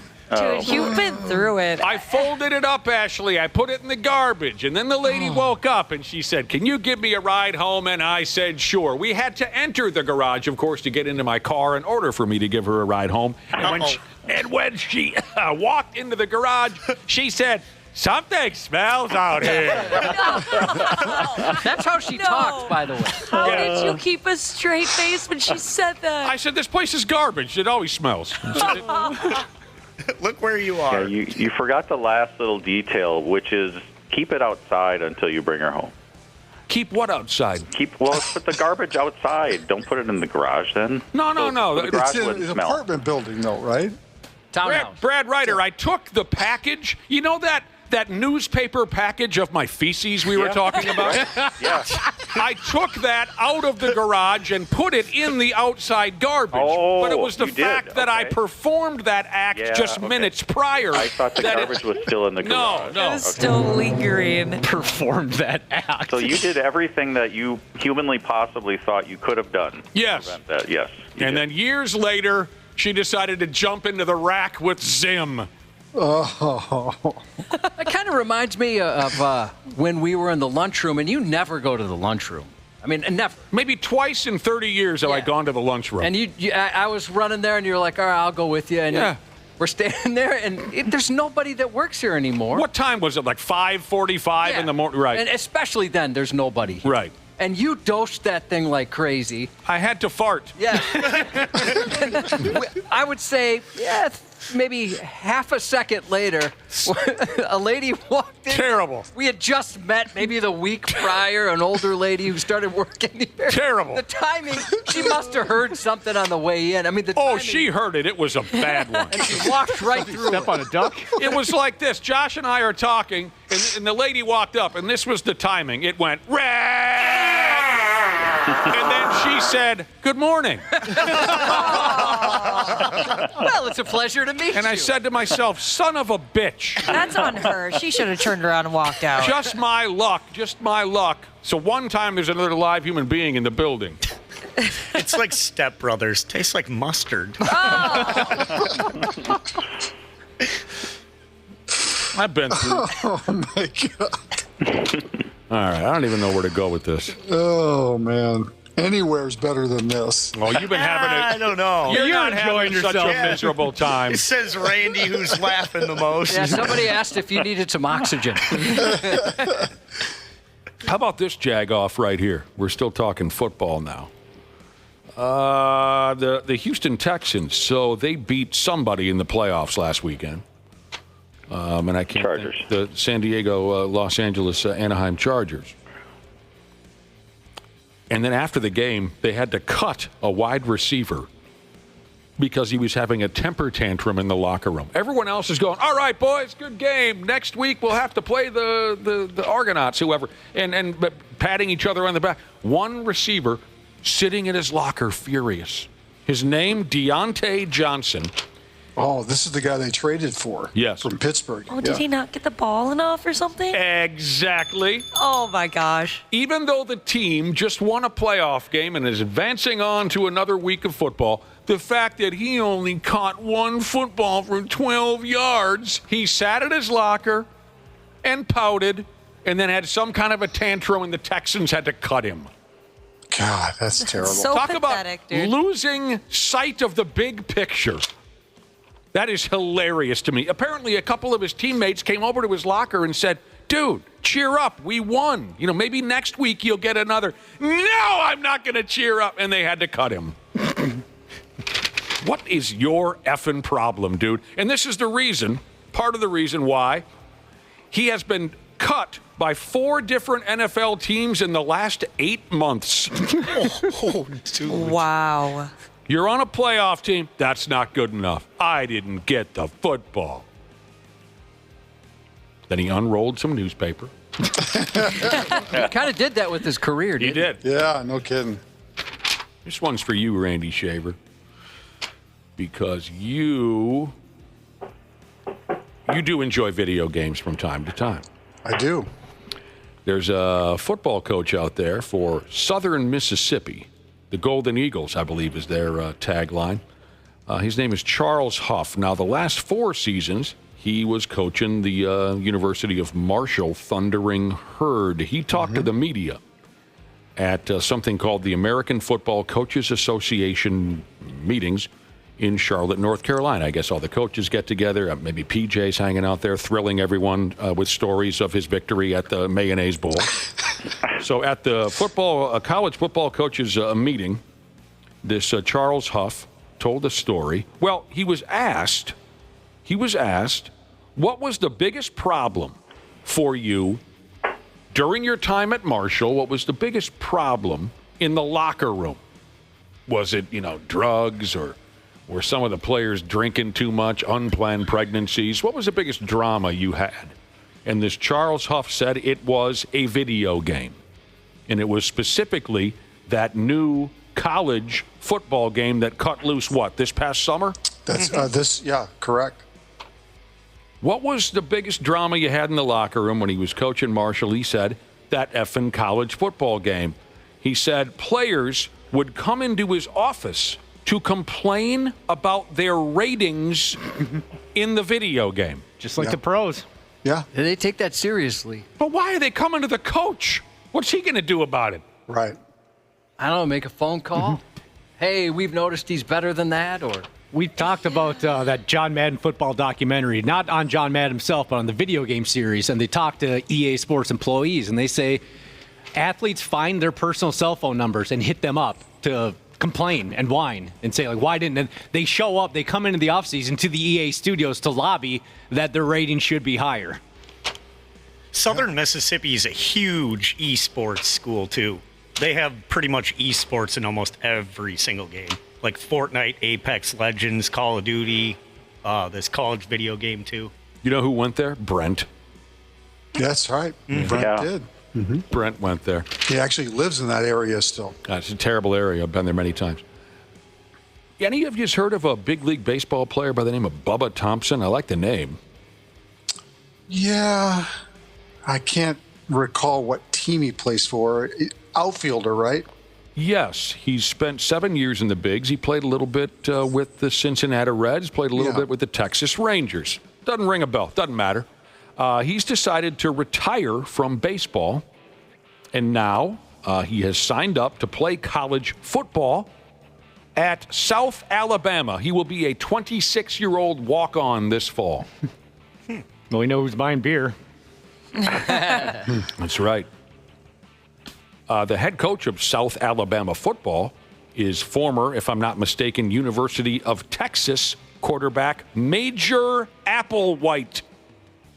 Did I get right? That's right. Yes. Remember that guy? What a name. Quarterback. Texas, Yeah. Major Applewhite is the coach of this college football club.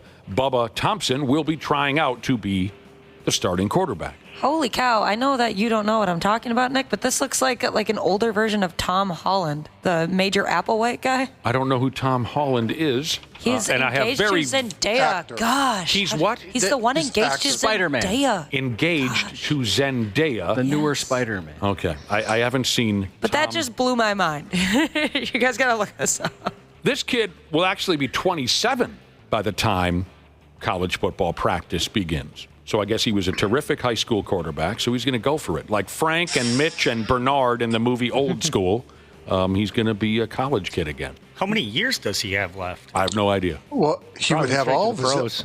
Would he have all of his eligibility? Did he play baseball in college? I think only in high school. Yeah. Wait a minute. What sport are we talking about?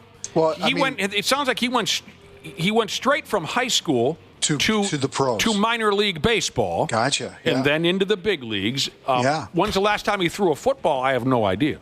He could be 31 when he enters the NFL draft. Well, so was what's his nuts? Chris Winkie did that. Yeah. Well, what was the little quarter Tanner Morgan or whatever his name was?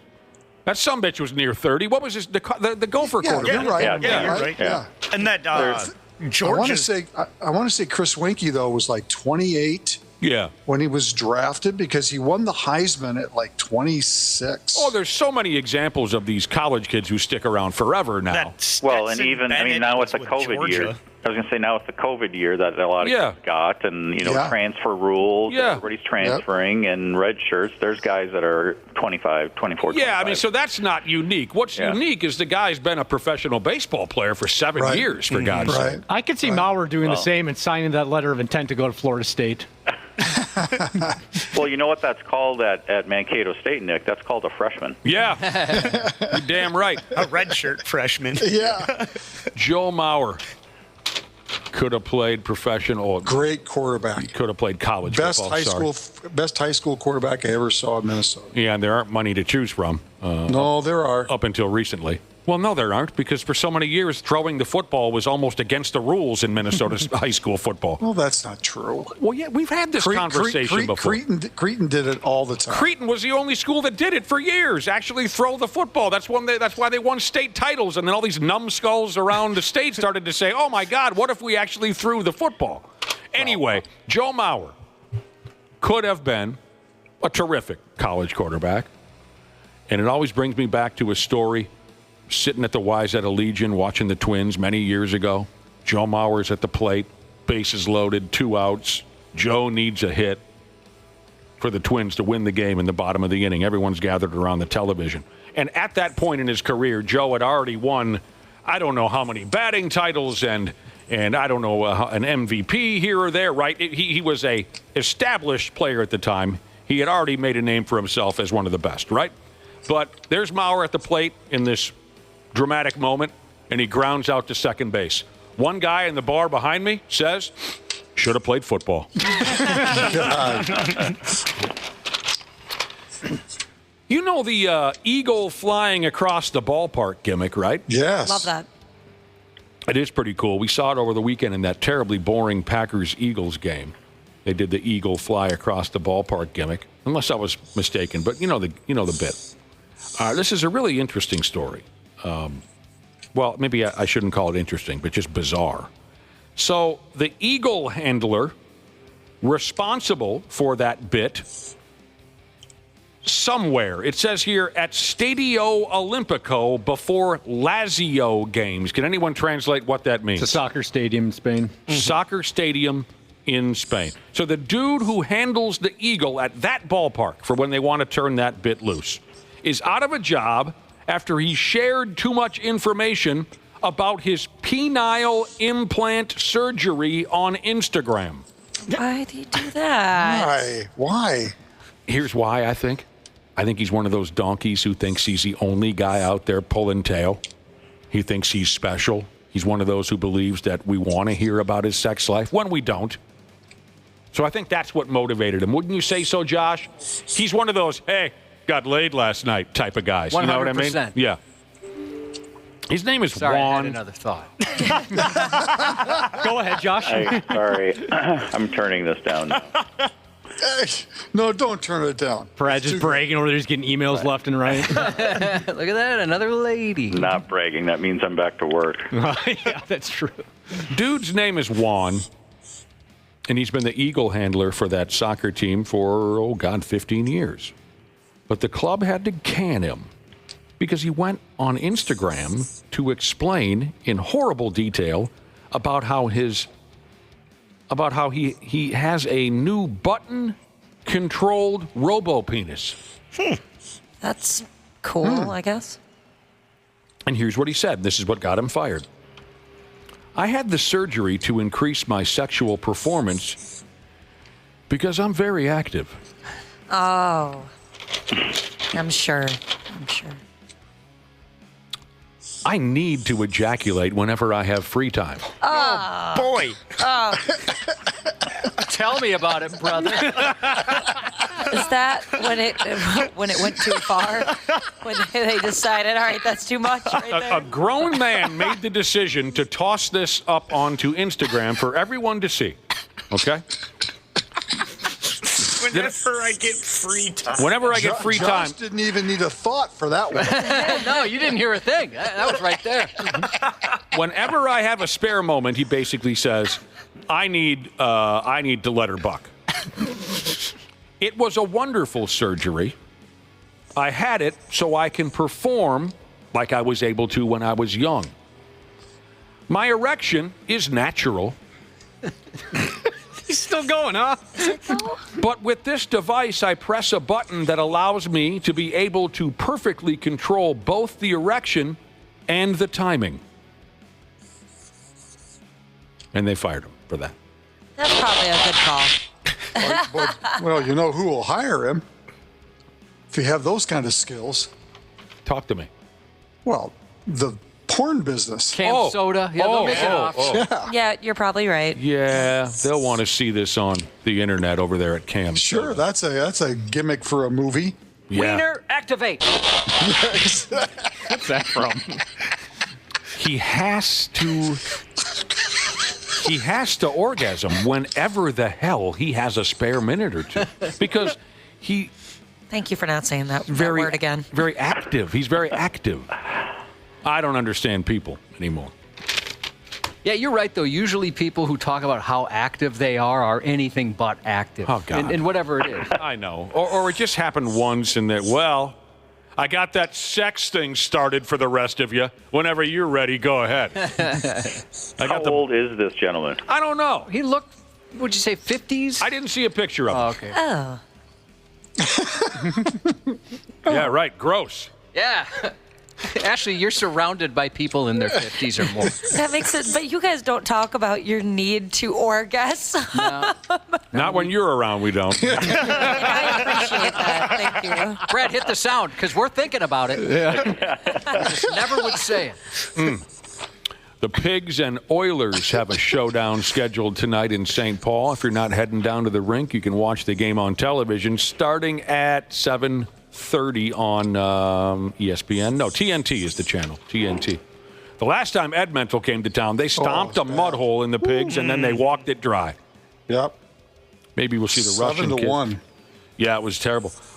They've gone too far now. Evgeny Malkin of the Pittsburgh Penguins is the latest high-profile athlete to become the victim of a home burglary again and again and again. With this, the derelicts that ransacked his crib, they upped and snatched his 3 Stanley Cup rings. Oh, that sucks. My. The pricks who knocked down his door while he was playing, they knew he was out of the house. You know the routine. Bastards took his 3 Stanley Cup rings. Well, how much you want for one of those rings, though? I could get a lot of traction with that at the bar. Oh, yeah. You know, how much you want. I never even considered that. You could talk about being active, and you're honest about it at that point. Yeah. Brad, do you ever wear your WNBA championship rings out to bars? Oh, all the time. Just like picture Brad just sitting at Applebee's, top shelf mark, flashing the ring around. Yeah, no. Those things haven't seen the light of day, I don't think, since I brought them in and showed you guys. That was super cool. Yeah, that was cool. Randy, are you coloring? Yeah, I told you. Told you. I can't Told you it wouldn't be long. Hasn't even lasted a day. That reminds me of many, many, many years ago. We had Kent Herbeck on the telephone. I think, to be honest with you, I think we were interviewing Kent Herbeck about the passing of Kirby Puckett. That's how long ago this was. And, of course, we had that conversation, and it was wonderful. And somebody on the program asked Kent where he kept his, or if he ever wears his rings in public, his 87 and 91 World Series rings. And if you weren't already familiar with Kent Herbeck being a born and bred Minnesotan, the way Kent decided to explain where he kept his rings was very Minnesotan. So somebody said, do you wear them out in public? What's the story with your rings? And Kent said, if I remember, he said, no, I don't wear them out much. I keep them in one of those bank deals.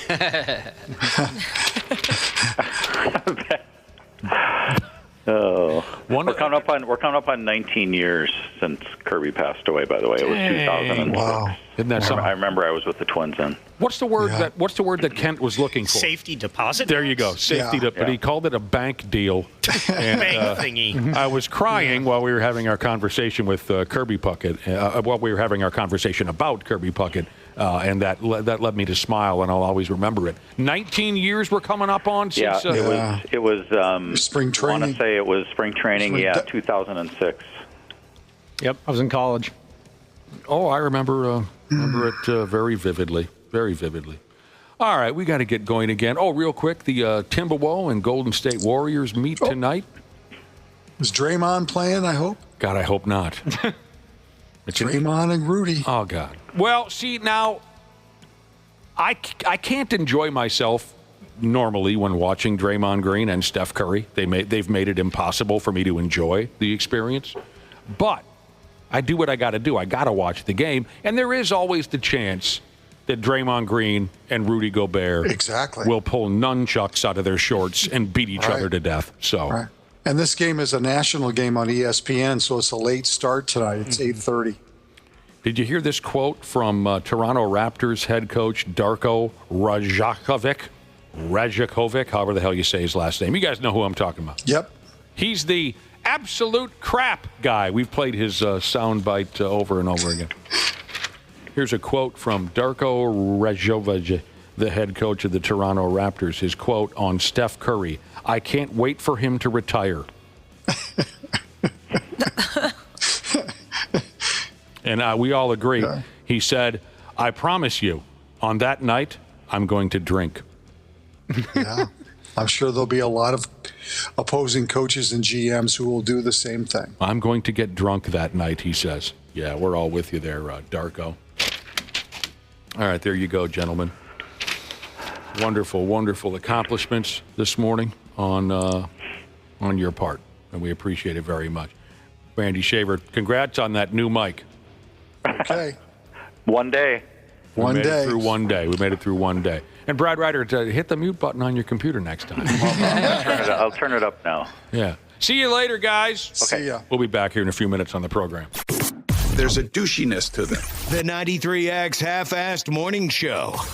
Dana here for Standard Heating and Air Conditioning. We all know January is one of the coldest months of the year, and not that cheery, fun kind of Christmas cold. Nah, just the dark, dank January cold. Standard Heating and Air Conditioning is well aware of this, and that's why they're offering $40 off a furnace tune-up to keep you warm during the Minnesota cold. The last thing you want is to be huddled around an iffy space heater you bought from some shady targeted ad. Oh, and how about this? Standard Heating and Air Conditioning has now been helping Minnesotans for over 95 years. So book your appointment now at standardheating.com. That's standardheating.com. Bravo TV star Lala Kent holds nothing back. Like, I go into a full spiral. Get to know the TV personality. I talked about this with Teresa Giudice. Remember when I pushed Andy Cohen? Yes, it was iconic. Okay. The entrepreneur. What are we manifesting in 2025? And the mom. Sosa is a dream baby. Your kids are older. It's Bravo children. The celebrity children of celebrity Bravo lovers.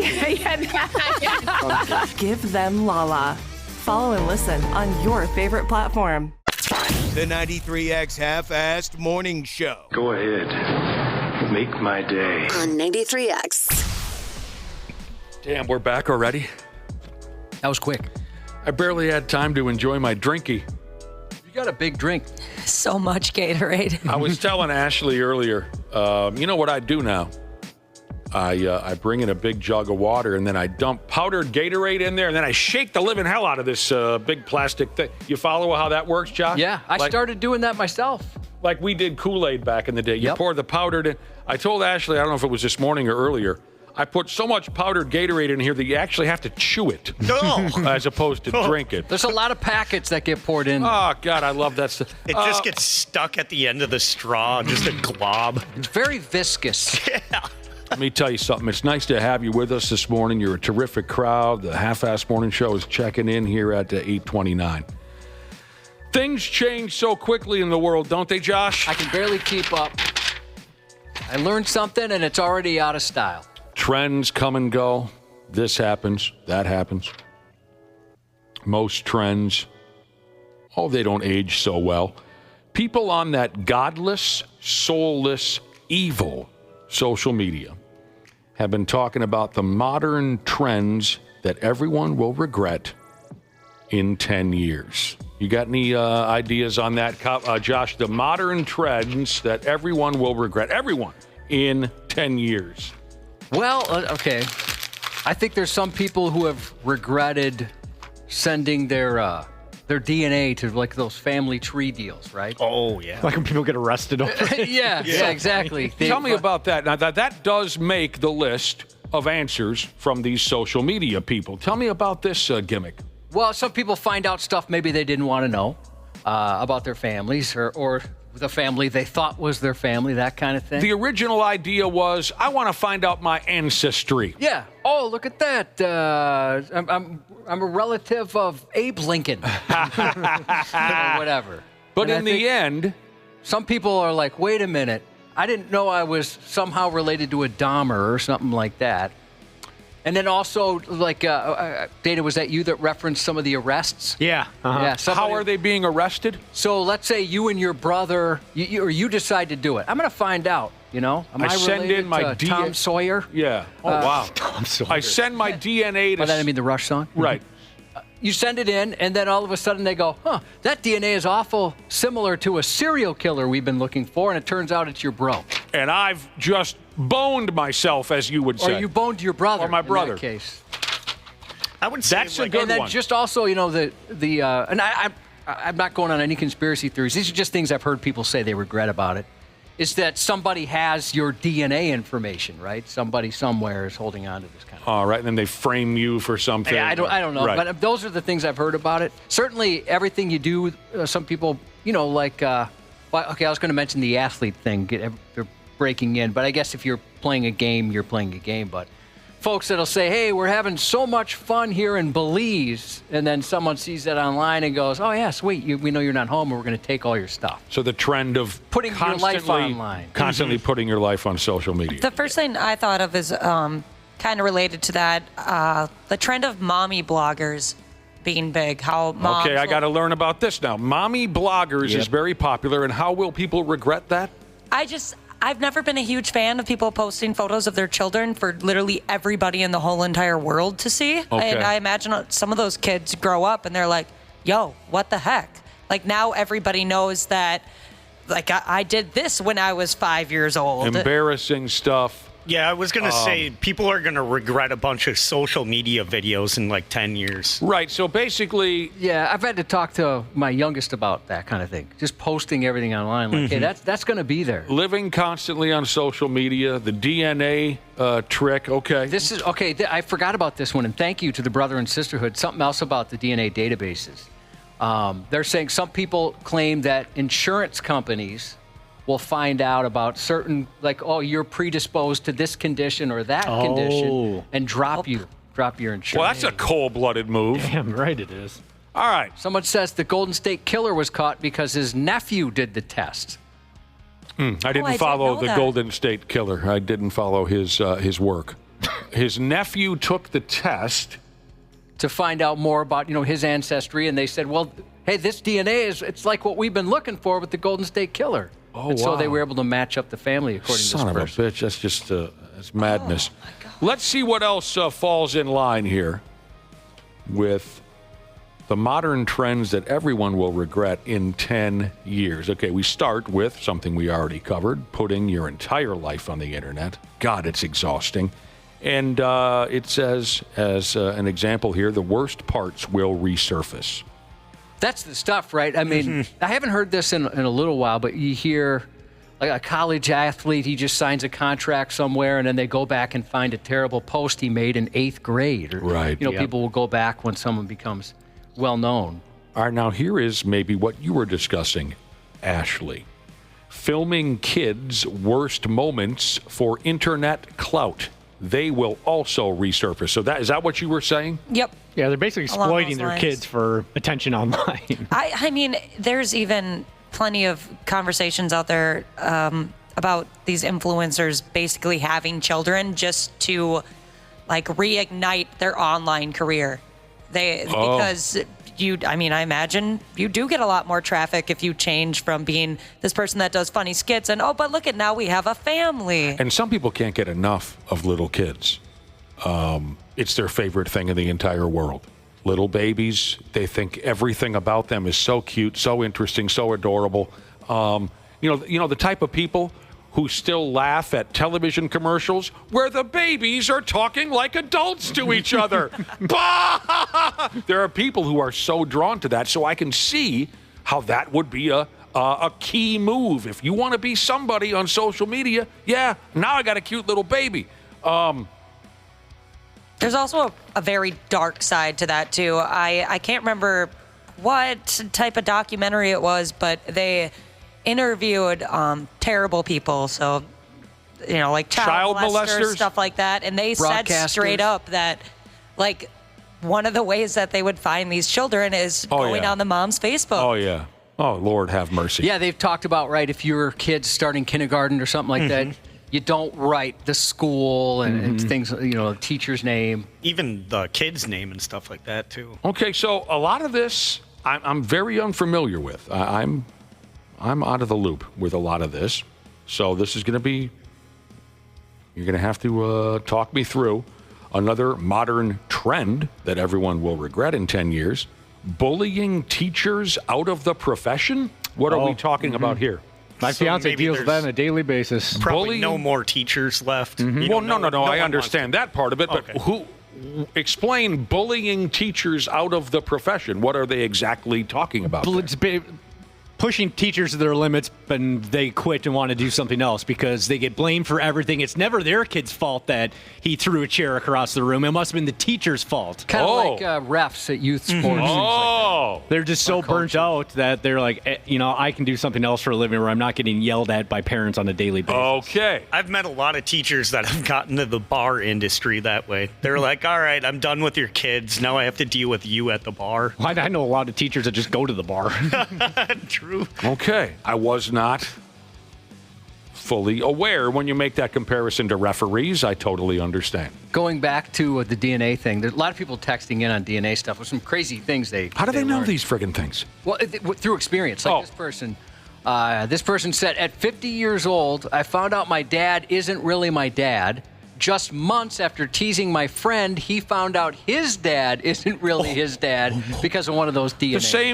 The same way. They both found out, these two guys who are friends, both found out that their dads weren't really their dads. Well, at least the guy he teased found out via DNA, and he found out, I don't know how the texter. Damn, man.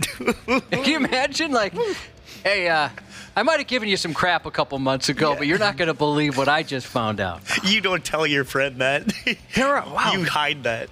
A lot of people have experience with these DNA things. Wow. Okay. I know. Well, then it obviously... They were very popular for a while. Maybe they still are, but... It obviously was a popular trend. If so many people are texting in saying, yes, I've tried it, and this happened, and that. Okay, we will also, in 10 years, we will also regret devaluing craftsmanship. I didn't know that was a thing. No. I'm unfamiliar with that problem. If someone knows what exactly the issue is, again, our number is 651-989-9393 if you can fight your way through all the messages about DNA. Unless they mean, like, people don't pay enough attention to learning how to do things on their own. Maybe right. Devaluing learning the skill. That sounds like it makes sense to me. I bet that's what they mean. Yeah, it kind of goes back to our earlier conversation about just paying somebody to do something for you. You don't know how to change a light bulb. You don't know how to hang drywall. You just, you have somebody else do it for you. There is a hell of a gap between changing a light bulb and hanging drywall. I understand your need to compare or give examples there, but there's a big stinking... that was quite different, those two. Right. Man, I can hang this drywall, but I can't figure out this light bulb. It's like people don't know how to clip their fingernails or give themselves open heart surgery these days. Right. I have a great appreciation for craftsmanship. That's why I pay these sumbitches top dollar to come and fix my house. So I don't know. I'm not exactly sure what that means. What you're saying makes sense. I think it's because I have, maybe 2 or 3 younger people in my life, and they're in the trades.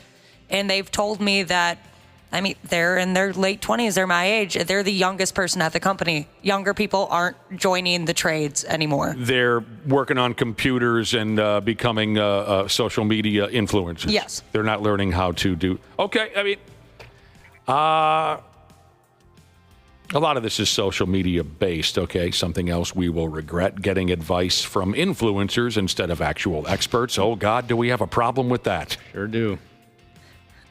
Cosmetic surgeries and procedures. People will regret that in 10 years. Yeah, it sure seems to me like... Yeah, I wish people didn't feel the need for that. There's a show, I just finished up season 1, and there was an actress on there, very famous actress, who it took me 6 episodes to realize who it was. Yeah. And I'm assuming that has to be from plastic surgery. Every once in a while, I'll stumble upon an actor or an actress, and I'll just say to myself,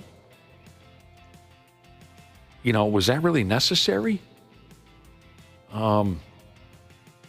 because it's not as if they were looking haggard and tired, and no, they looked naturally aged, and then boom, they become this completely different person. And I just wonder, was that all necessary? Okay, so I'm sure it's easy for us to say because we're not. You hear how bad it is, especially for women in Hollywood, right?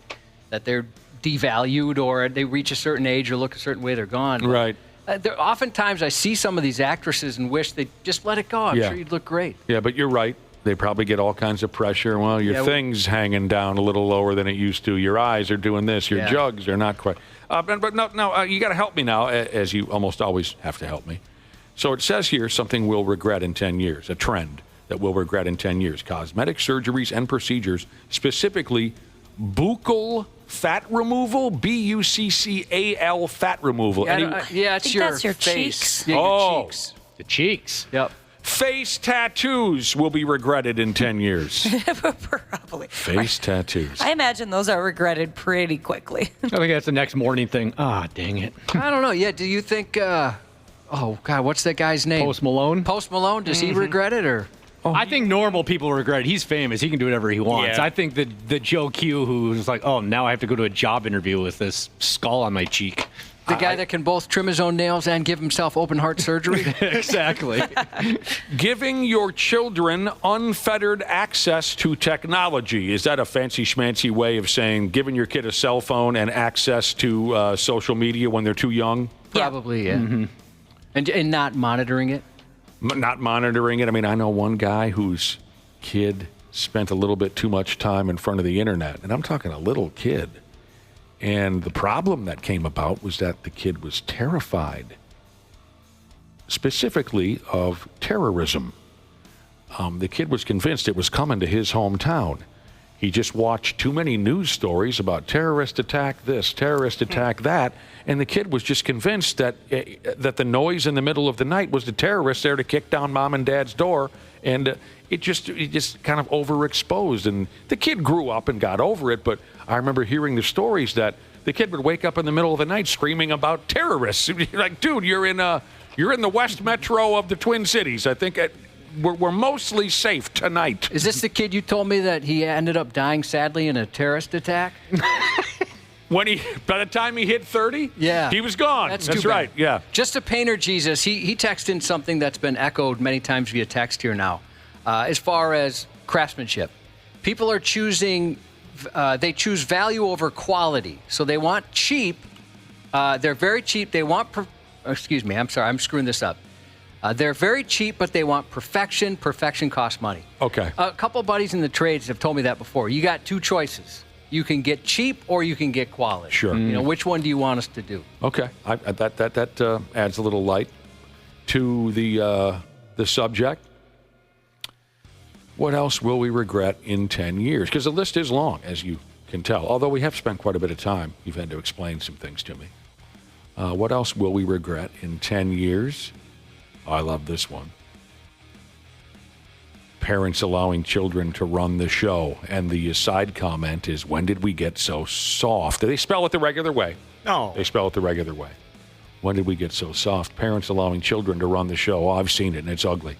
Giving kids really terrible names. Yeah. Like the letters and number names, oh, boy. too. Oh, what a horrible trend that has become. Just horrible. I know a couple of people who did the combined first names of the mom and dad. And in one case it worked, and the other case it doesn't make any sense whatsoever. I'll be dipped. So it looks like you spilled a Scrabble board. So if me and my fiance have kids, I should not name the kid Damber. Don't do that. That's awful. You're gonna name your kid Link or something out of a video game, I'd imagine. Maybe. You better not do that. Knuckles. You better not name a kid after Fast and the cool. Furious. You better not name your kid after Mario Brothers. Okay, I'm guessing this is also social media related, because the next on this list of things that we will regret, I'm guessing this is social media related. People letting go of their privacy. Does that probably falls in line? Putting your whole life on the internet. Here's the DNA thing. Sending your DNA into a random company. Oh, God. Over-reliance on artificial intelligence. Now, that covers text generators to write letters, essays, students relying on AI to get through school because you really won't learn anything. Even on dating apps, you can build your profile using AI. What? Can you That is really? so crazy. Yeah. Are you on a dating app right now? Yeah. Will you build one during commercials? Is it super easy to do? I could try. Yeah. I'd love to see what it comes up with. Half-assed morning show. You may look like a bum, but you got a lot of talent. On 93X. Isn't this unbelievable? Let's wrap her up. Regret. It's a bitch. Just a few more thoughts here on this subject that we've been rapping about for a stretch of time. People jumped up on social media, and they talked about the modern trends that everyone will regret in 10 years. Oh, we've covered a lot. We have. We left off with over-reliance on AI text generators and such to do your homework and write your paper and do the this and that. How about this one? Help me. We're going to regret anti-intellectualism. Oh, I've got some thoughts on that, I do, by I'd God. love to hear those thoughts. I have some thought, but I'm anti-intellectual. So if I shared thoughts, wouldn't that be? I don't know what we're talking about. We kind of talking about with teachers. You're hostile towards certain careers, like doctors or things like that. I guess that's the best example I can think of. You've done a wonderful job explaining these things to me. Well, I'm online a lot. I've heard some of these, but I think that's kind of what it is. Like you're hostile towards that type of person. I'm an anti-intellectualist. Yeah, I don't trust what you're saying there, pal. Even though you have like a PhD in the topic. Yeah, I don't trust those fancy degrees. I'm on TikTok and I saw Logan Paul talking about something completely different. Right. Oh my gosh, I've probably seen somebody say that exact thing. Ugh. Well, when Logan Paul speaks, Ashley. I write it down. I don't want to miss a thing. Some of us live by it, whoever Logan Paul is. We will regret the proliferation of sports betting. Some people will, but not all of us. It's everywhere these I've days. stayed away from that. I know myself too well. I'd get addicted to that. Oh, yeah. You better not be talking about underdog fantasy. Oh, no, we would never talk about underdog fantasy like that. Many people will regret, they will, according to social media, their OnlyFans account. Sure, lady, you and your best girlfriend look hot today sharing that cucumber. But will you want that picture to resurface when you're 53 and have a high school kid trying to get through life? Oh, like that girl what did she have sex with like 100 dudes in one day or something? Or 1,000. Yeah, it was like 1,027 or something. Yeah, there's another one that just thought it was 1,057. Yeah.